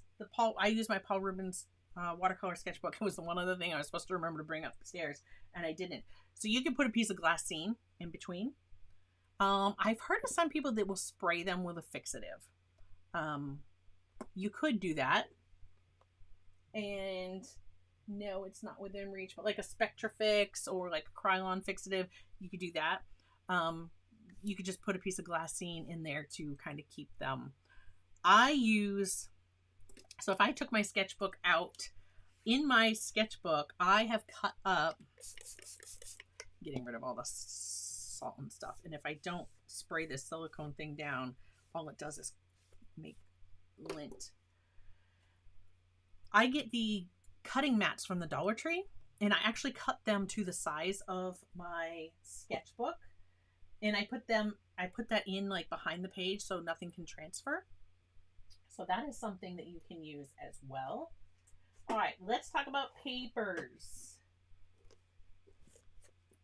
Let me just make sure we were talking about, we got that one. We got that one. I'm just going through and making sure that all those questions that we have actually covered, do we find them to be more, oh, sorry, I just moved that fast on you. So art with diamonds and Eskies asked, do you find them to be more gouache-like? And if you were to purchase them for like a split mixing palette for beginners, what colors would I choose? So I already covered what colors I would choose. And yeah, as far as them being more gouache-like, yes, in the sense that that they're opaque, and I can layer them up. They're going to work very similar to gouache in that way. We're going to come back to that one in just a second.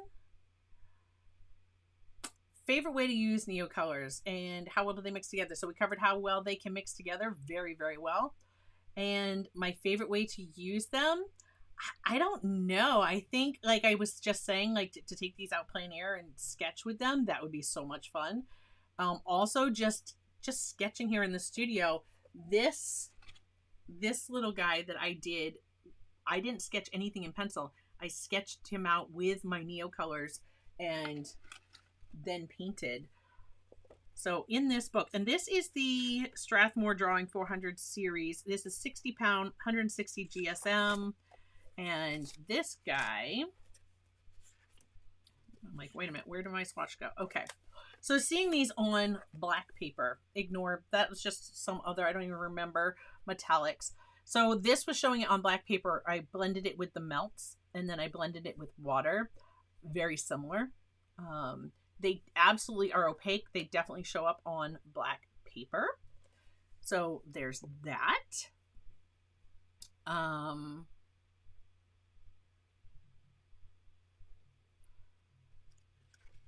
Yeah, I wanted to show you that these would definitely show up. Like, they are opaque.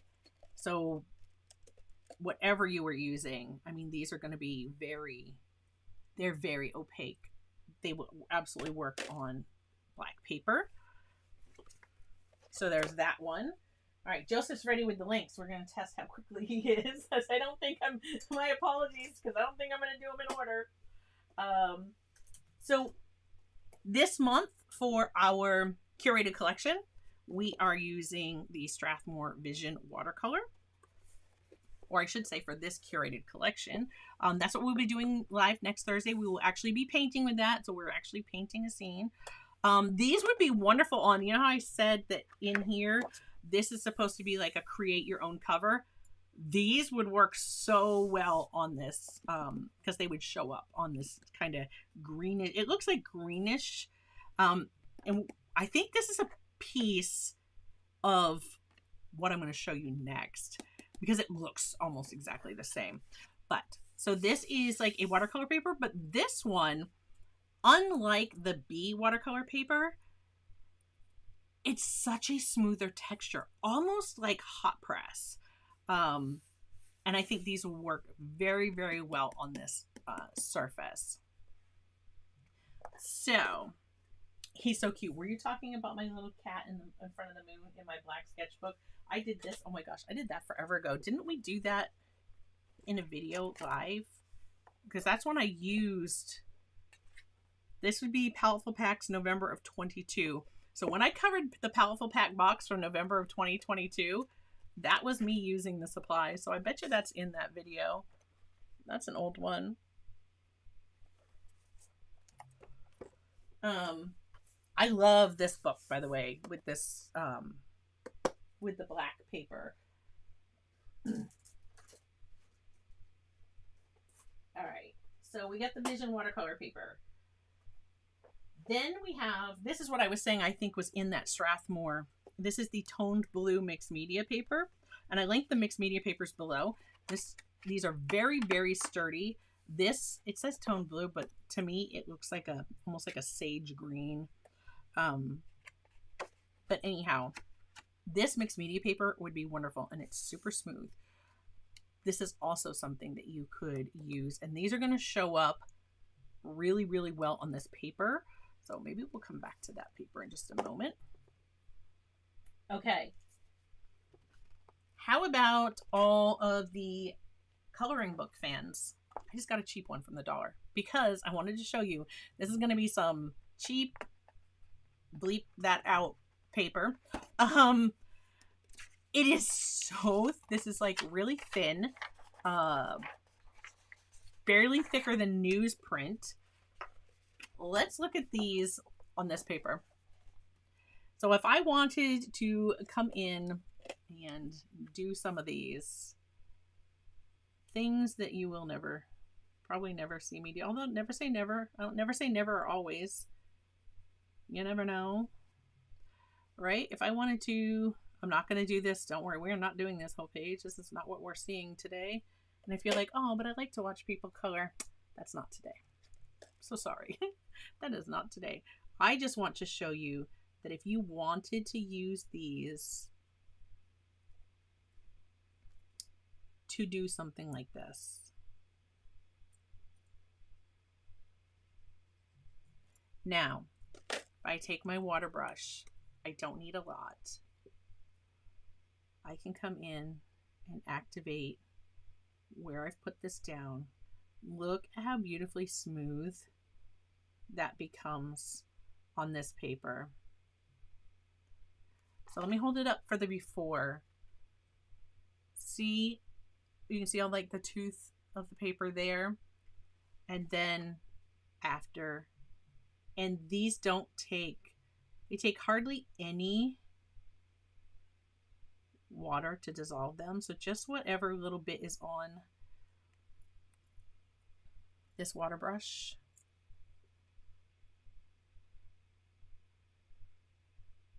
And I could now let this dry,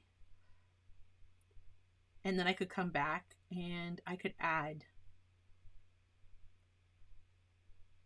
if I wanted to add in shadows, or even the opposite, if I wanted to come back and put a highlight in, I could come back with another color once it's dry, and I could pop that right back in on top of it. So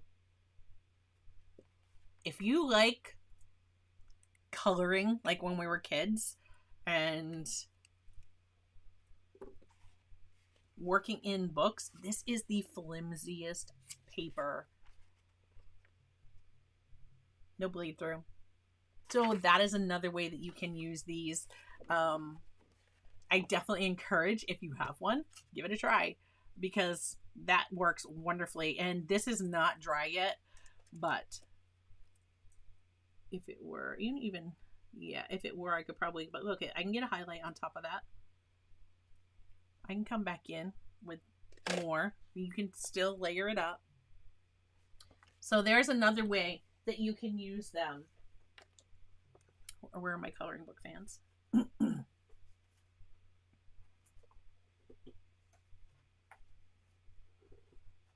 Okay, so here you go. This here is, okay, my Now my chat is moving right along. I just make sure that,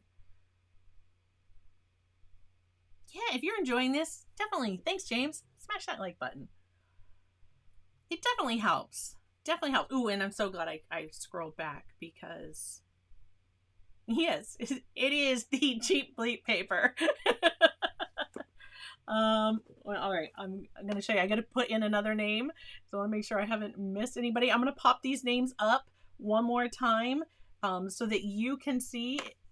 If you don't see your name yet, please let me know. We are going to pick a winner here very soon. All right, where am I looking? Jennifer S. So I'm gonna put your DRDAX 821, aka Jennifer S. There we go. Hello, West Virginia.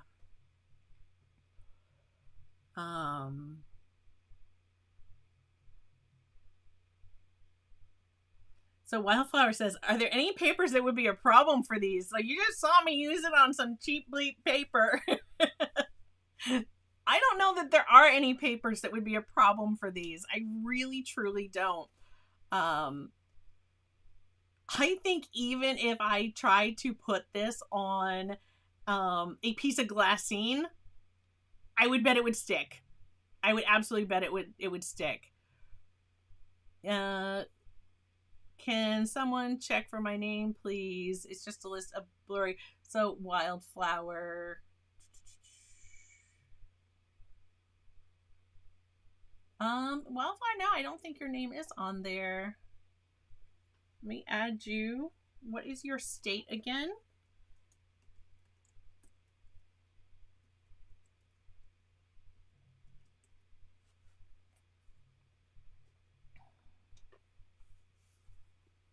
Oregon. Perfect. I got it now. Okay, I have it now. And now you are, in fact, on there. Okay, and I will make this nice and big for you guys to see when we actually do the drawing, which will be very, very soon. All right, this is what I used for this guy. I saw this used before and I thought, really? Yeah, thank you, Rob. I liked it. I actually liked it. I will caution you, this might like use a bit of your pastel, you know, a bit faster, but can I just say that, and it's a Canson XL. Who would have thought? But it is the Canson XL sand grain dry mixed media paper. Now, mind you, this says dry mixed media paper. You do not have to, and I have a piece of it here that I cut so that we don't have to work with this big pad. This one is the gray sandpaper. It comes with gray and it also comes with one that's like a beige like color. So this is just a piece of that. What I did was I cut this 11 by 14 sheet into 4 pieces, and that is how I did the bird. Let's talk about this paper. So this sand grain paper, I already know that I like to use pan pastels and soft pastels on it.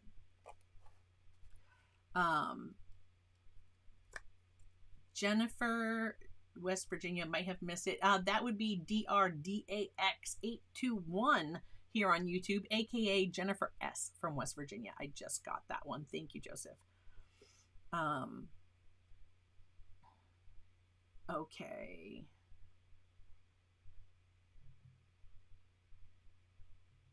Okay. So I love these with pan pastels. I've actually painted my toucan was done on this paper. My painting of Tuca was done on this paper. And I think both of those were patron events that I did.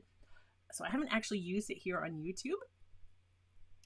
This paper here is like, wow.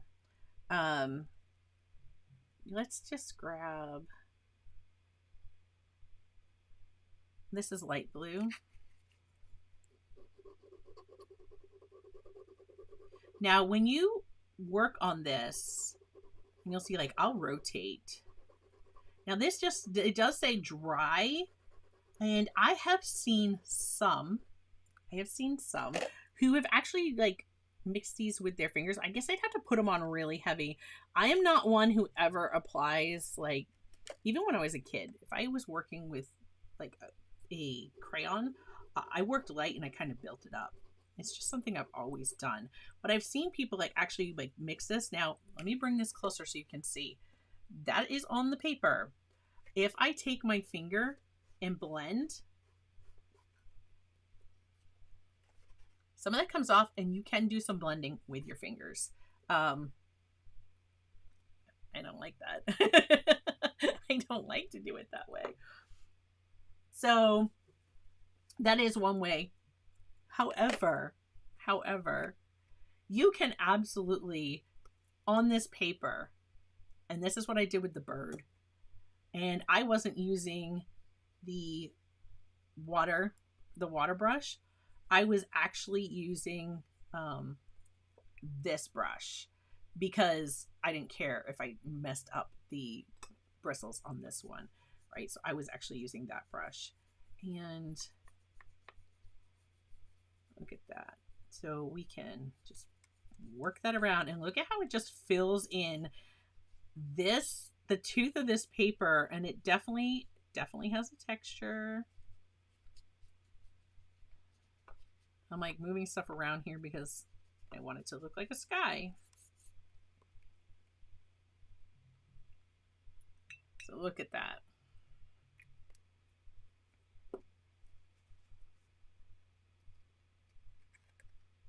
This does not feel like sandpaper. Let me just put that out there because it is sand grain. It is not sand grit. And you are not alone. I absolutely hate their watercolor paper. I do not like it. I have so much of it. Before I knew, if I could go back and tell my early self on my early watercolor journey, don't touch that paper, I would totally steer clear of it. However, I like this one for working with pastels. This is not sanded paper. This does not feel gritty like sandpaper. It's not like that at all. But they call it a sand grain paper. It's just the texture of it. It definitely has a bit more grab to it. I wonder if you guys can actually see that texture. Oh, it's not gonna want to focus too well. It's not gonna like that. Yeah, I like this paper for the other pastels that I have used. I haven't used oil pastels on it yet to try that out, but pan pastels and soft pastels I have really enjoyed using on this. So you know, there's that.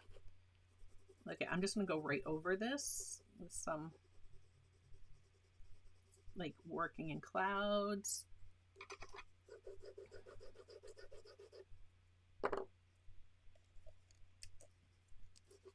This is so, I love that you can just like scribble in with these, like I'm just scribbling on, and then whether it be the brush pen or the water brush or a paintbrush. Let's take this paintbrush and look at how just so easy to dissolve these. Right, we've got, boom, we've got a cloud there, just like that. Now, I would tape this paper down. I did not tape my bird down, but I would tape this paper down if I was working on it and bringing water in. Like where I'm bringing the water in with the brush right now, you can see this paper is going to do some buckling. This is not heavyweight paper. It's not watercolor paper by any means. If you were drawing and then say activating with just the water brush where you weren't bringing in and introducing as much water as my regular brush is here, I would still tape it down because then when it dries it's going to shrink back and be, you know, flat. So yeah, but look at this is,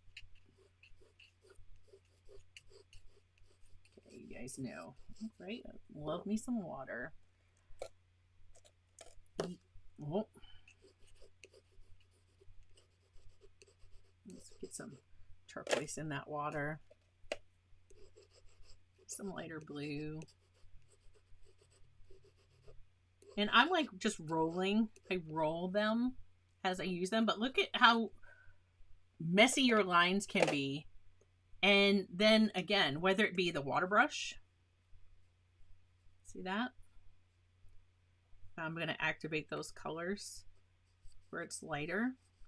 And then I'm going to come back with some of the darker colors. And just let those kind of mingle right there. I'm going to leave some of the texture this time. I think it will add to the effect that it's water. Right, look at that.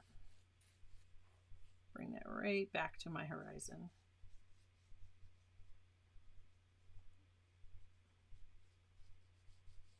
There we go. All right, I saw a good question. Yes, our granulation. I'm gonna grab the watercolor paper for that again.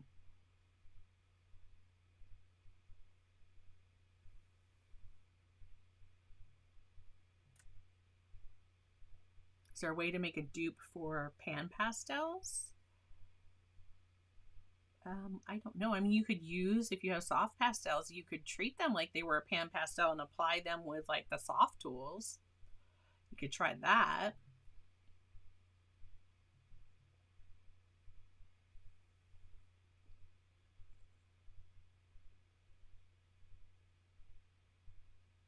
Okay.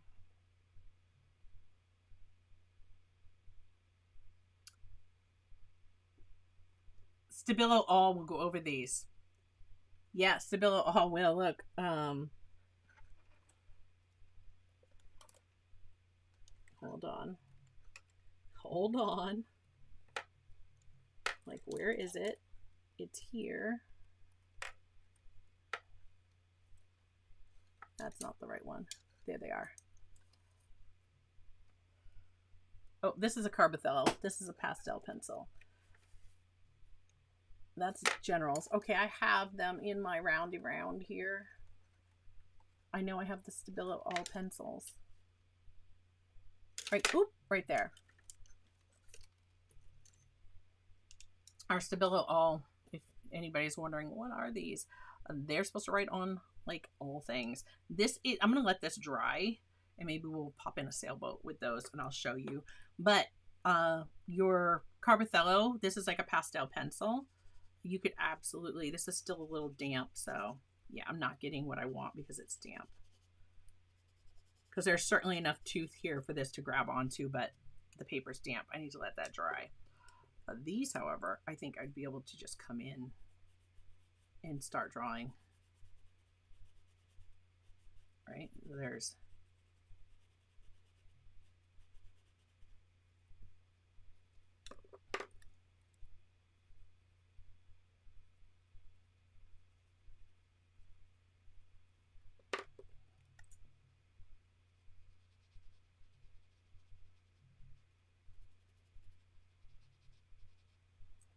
our sailboat in the water. There we go.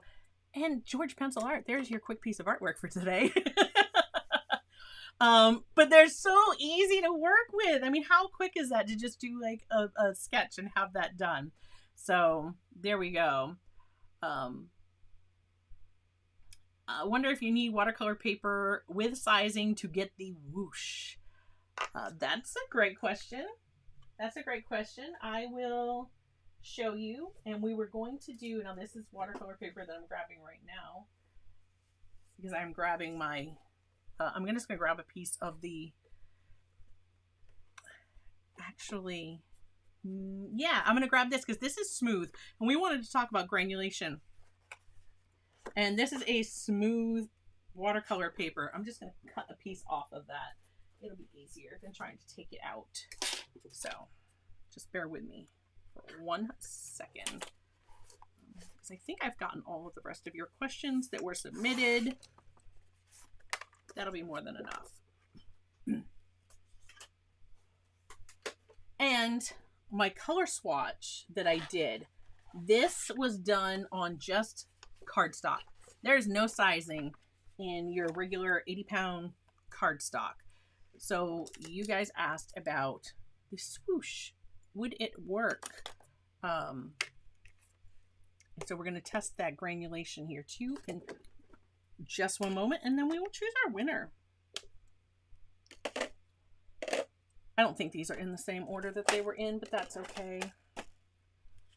All right.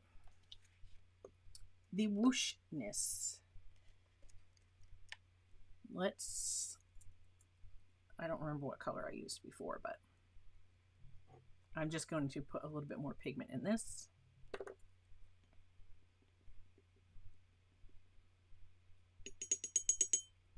That is the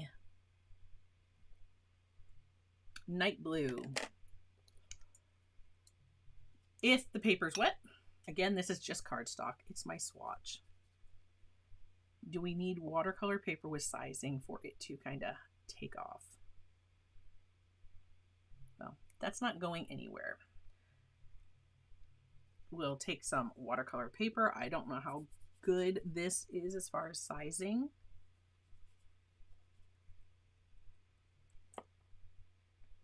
Well, there you go.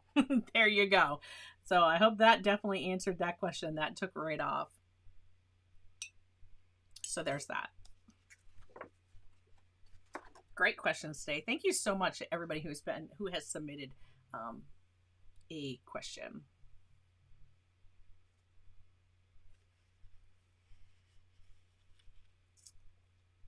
Okay.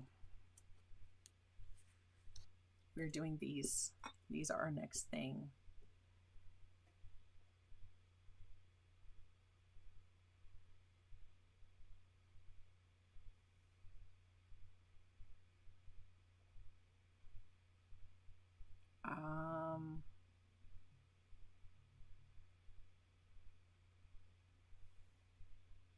You have the sand grain paper? Is that the one you're talking about? It works wonderful.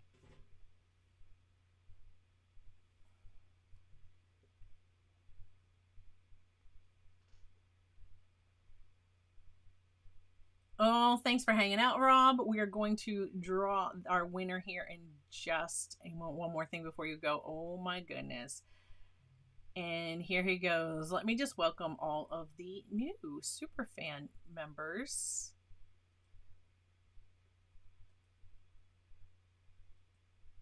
Thank you so much, Rob. Greatly appreciate you.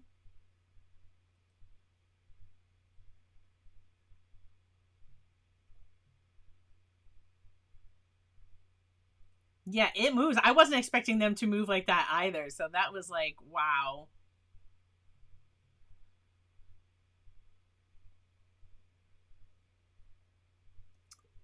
Okay. Okay.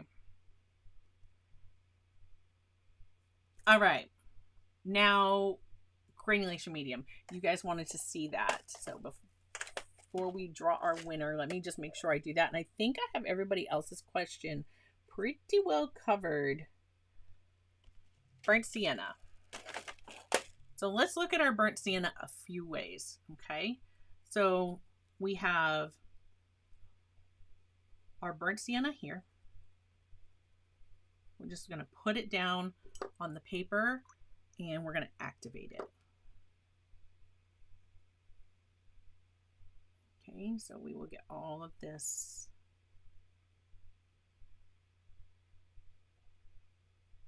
There we go. And as always, we'll do a nice wet wash because if there's going to be any granulation, that will bring it out. Okay. Let me grab a couple more of those little dishes because we need salt water and we need granulation medium. And let's check just dissolving it first. So like we did this one. So granulation medium, we are going to put a couple drops. If I can actually do that slowly and just get a couple drops out there. And I can't. The wonderful thing about these dishes, this is clean. I can just pour some of that right back in there. There we go. So with granulation medium, you would use it just granulation medium, not water. Then we had our salt water. If I can not make a mess.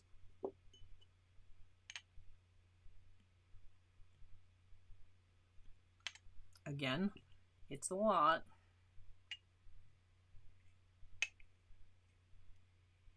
We just don't need that much.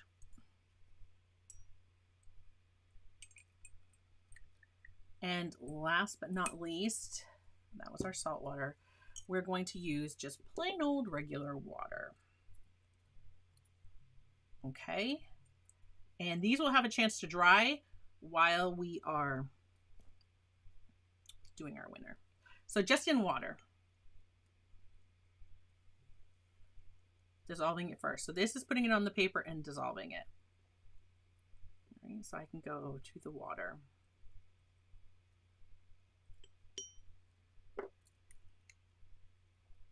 And we're going to put that down. I'm going to put them right in front of the dishes.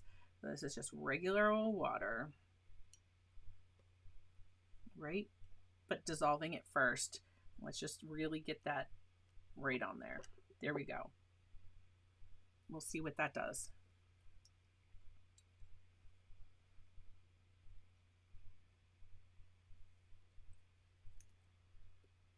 I've never heard about granulation medium in a pan form. I don't know about that. So now the salt water. Okay, let's just dissolve some of that in our salt water. And I will clean that off before we go to granulation medium. There was still a lot of water in there. Let's get a little bit more. Let's get a little bit more in there. There we go. And we'll put that down. So this is with salt water. I am seeing some granulation happening here, so that's good. There we go. And then we want I'm going to tap this off, right? Okay. Color all over my desk. And then we're going to go to the granulation medium. We're going to mix it in with that.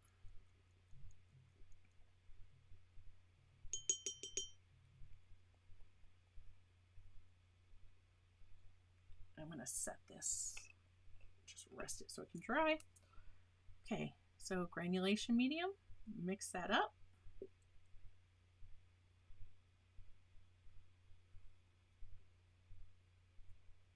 And let's make sure we have plenty on here.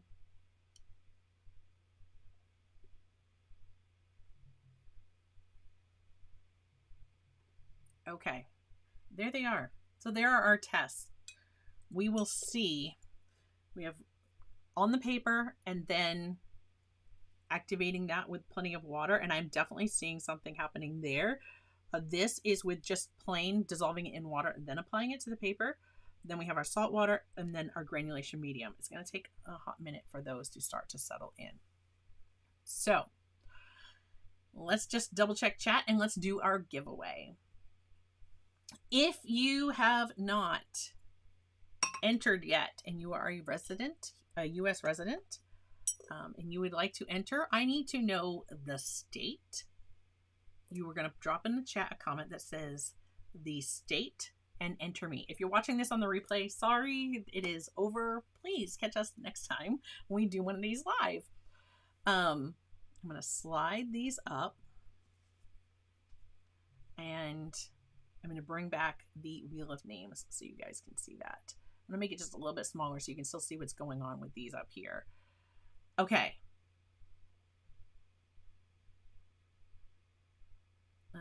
Just checking.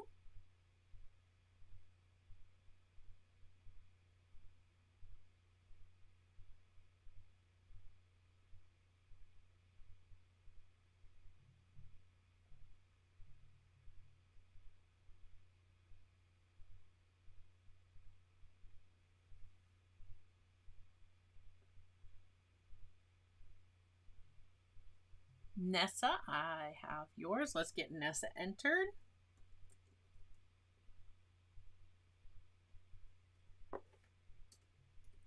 keyboard didn't want to wake up. Nessa Wolf. Hello, New York. Welcome. All right.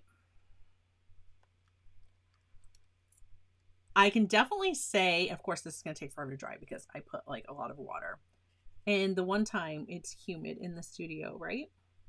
I'm just going to bring some of this out because that big old puddle is going to take forever. And I don't think this is going to impact us. I think you can already start to see how well that was working. Clean my brush off because that had granulation medium in it. If I do the same for this puddle, I'm just going to pull these out. I don't think it's going to impact what we're looking at here,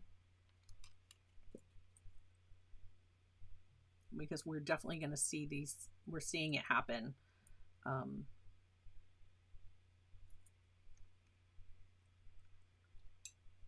Okay, and that was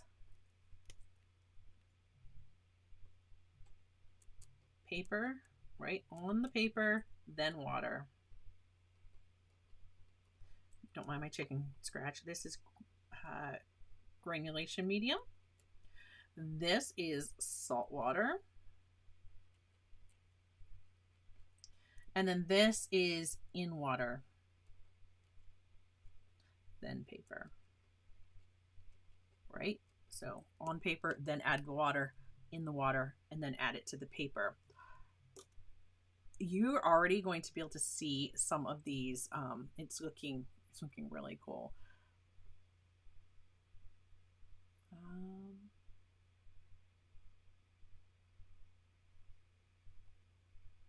Okay. All right, here we go. Let's take a peek at this. Look at, can you see the difference? The granulation medium definitely gives you larger granulation there. We're seeing plenty here. We're also seeing a little bit that's happening here. I don't mind my crayon on my finger here. And the salt water, look at, we're getting some very interesting granulation that would happen here.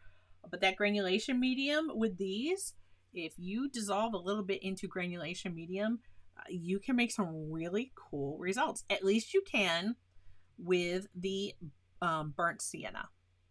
I hope that was definitely answered that question. And can we just make sure that we have all the questions from today answered?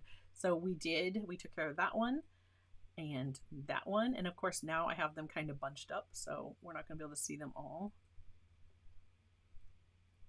Thank you, everybody who submitted a question. Oh, we didn't get that. Will they granulate when you add granulation medium, which is this one? And of course, that came from Sheila Cruz. So thank you so much, Sheila. And I'm guessing that's Speak to Me. Said, ooh, a good one. Never even thought of that. So yeah, I hope that is something that you could get excited about trying. And yeah, we've gotten all of these questions in today. Thank you so much, everybody, for dropping these over on the community post. I greatly appreciate it. I hope that everybody has learned a bit today about using the Neocolor IIs and maybe some ways that you never thought of using them before. So if there's a fixative that will work with these, yeah, I don't think, the other thing that I think you could try, so that was the first part of Tara's question that I said we were going to come back to. The other thing that you might be able to try, and I don't have it linked in the description, but I would use it on watercolors, and since these act like watercolors, once it was completely dry, if I wanted some type of fixative, I might go with like a Dorland's wax medium to fix the surface. That could be something, that's something that I would try. I would experiment with that for sure. Also, I don't know about like a Spectrafix. I don't know if that would work. So there you go. I hope that answered everybody's questions. If you're watching this on the replay and you have another question, you know, drop it in the description. We perhaps will paint with these again and be able to explore them more. I certainly will be using them more. And look at that, look at it now as it's drying. Look at the one with granulation medium. How awesome is that? I was under impressed with granulation medium with watercolor. I am very impressed with the granulation medium with the Neocolors. Will it do that with every color? I don't know, but that's the burnt sienna, and it definitely, let me just mark that down, it is burnt sienna. For any of you who are interested in the color, and burnt sienna was, that is 069. That's the color number is 069. But there you go. Okay. Thank you all so much for hanging out with me today. Are you ready for a giveaway? I know I am. I am excited. I can't wait. Okay, so now, how is this going to work? Let me make sure that everybody is aware.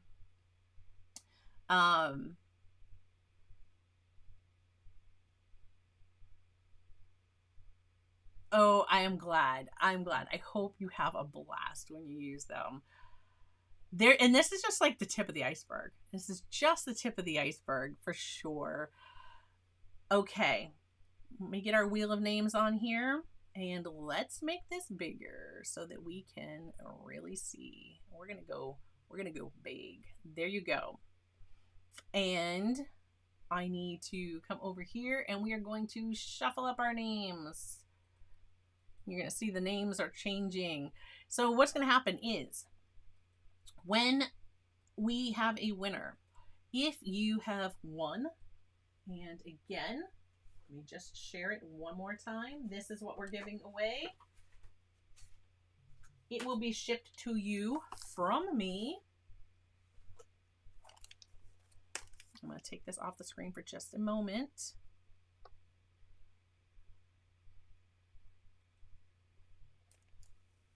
So you're going to get a set of 15 Neocolor II aquarels and the palette aquarelle from Caran.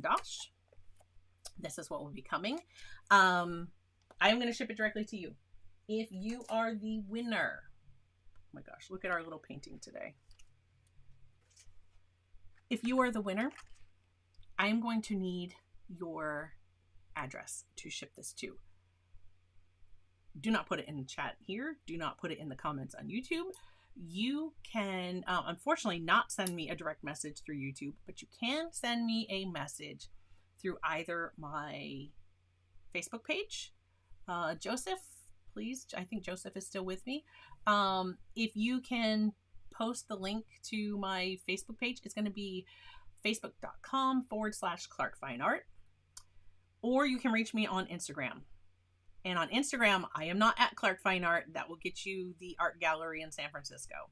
I am Clark at Clark_Fine Art on Instagram. So you can message me through there as well. Or if you're on MeWe, I am also Clark Fine Art. In fact, do we have...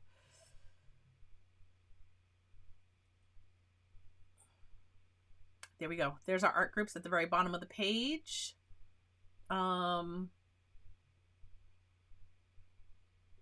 You can also email me, Angela at clarkfineart.org. That email will still work for now. I'm getting in the process of changing over the website, but for right now, that would work too. So you could email me at Angela at clarkfineart.org. I will need your address to claim this, and make sure if you're a name in person, I need your full name with your address. So you're going to send me your YouTube screen name and your name, full name, and mailing address. Okay. Dewana Riley, thank you for pointing that out. That is why I like to put the wheel of names up there before we spin. So Dewana, what state are you from? I think I do recall seeing you drop your state in there.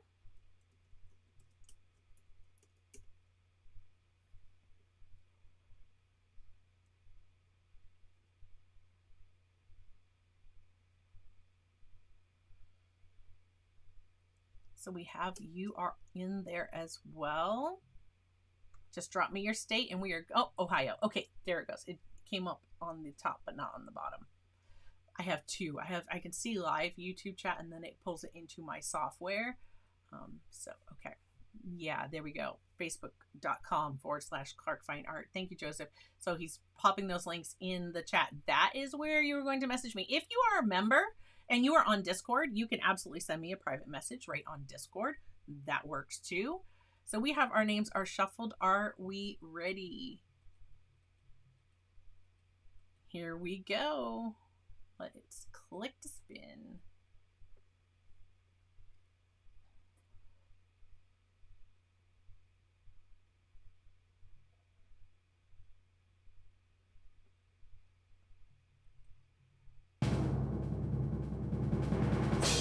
Drum roll, isn't it?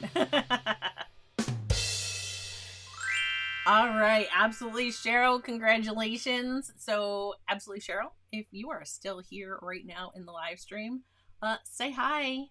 We have a winner. So absolutely, Cheryl, congratulations. I need to know your information and I will get this mailed out to you as fast as you get me that information, as fast as I will mail it out. If I get that today, I will mail it out tomorrow. It will be coming from me directly. Unlike past giveaways that came like directly from Blick, this one you're actually going to get from me. So absolutely, Cheryl, I leave these names in the wheel. You saw that I had to clear the wheel from last time. All of your names are in the wheel. If for whatever reason, absolutely, Cheryl does not claim her prize within the next 24 hours, then I will draw again and I will let you guys know. And, you know, if I had to do something like that, I would put a little video up, but hopefully, absolutely, Cheryl is going to pop in and say, yeah, that's me. Okay, there we go. So thank you so much, everybody. Let's just jump right on over here. If you've had fun today and enjoyed this, please do hit that thumbs up, like the video, subscribe, and ring the bell notification. We do live streams every Thursday at 3 p.m. Next week, we are working with the curated collection. You can check that out. That was last week's live stream where I unboxed it and I give you 2 weeks to order that and get it in. If you want to be able to come and paint along with us, then you can absolutely pick those supplies up and do that. We would love to have you join us. So yeah, we're going to be painting with that. What are we painting? I'm not sure, but I will make sure that the reference photo and everything is posted ahead of time. So come on back next Thursday because we're actually painting together again, finally. I have like really missed painting with you guys. So, oh, and thank you so much. Thank you so much, Rob, for sponsoring today's giveaway. I greatly appreciate you. So much. So much I appreciate you. Okay, that is all I have. Moderators, they are listed in the video description. The Art of Joseph Fincham live streams every Monday, same time as me, 3 p.m. And speaking of same time as me, that might be changing in July. I will let you guys know ahead of time if it does and what the new time will be. But for right now, 3 p.m. I'm on Thursday. He's on Monday.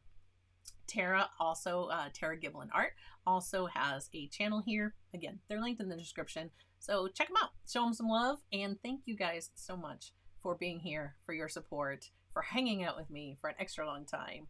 Congratulations to absolutely Cheryl for absolutely winning our giveaway.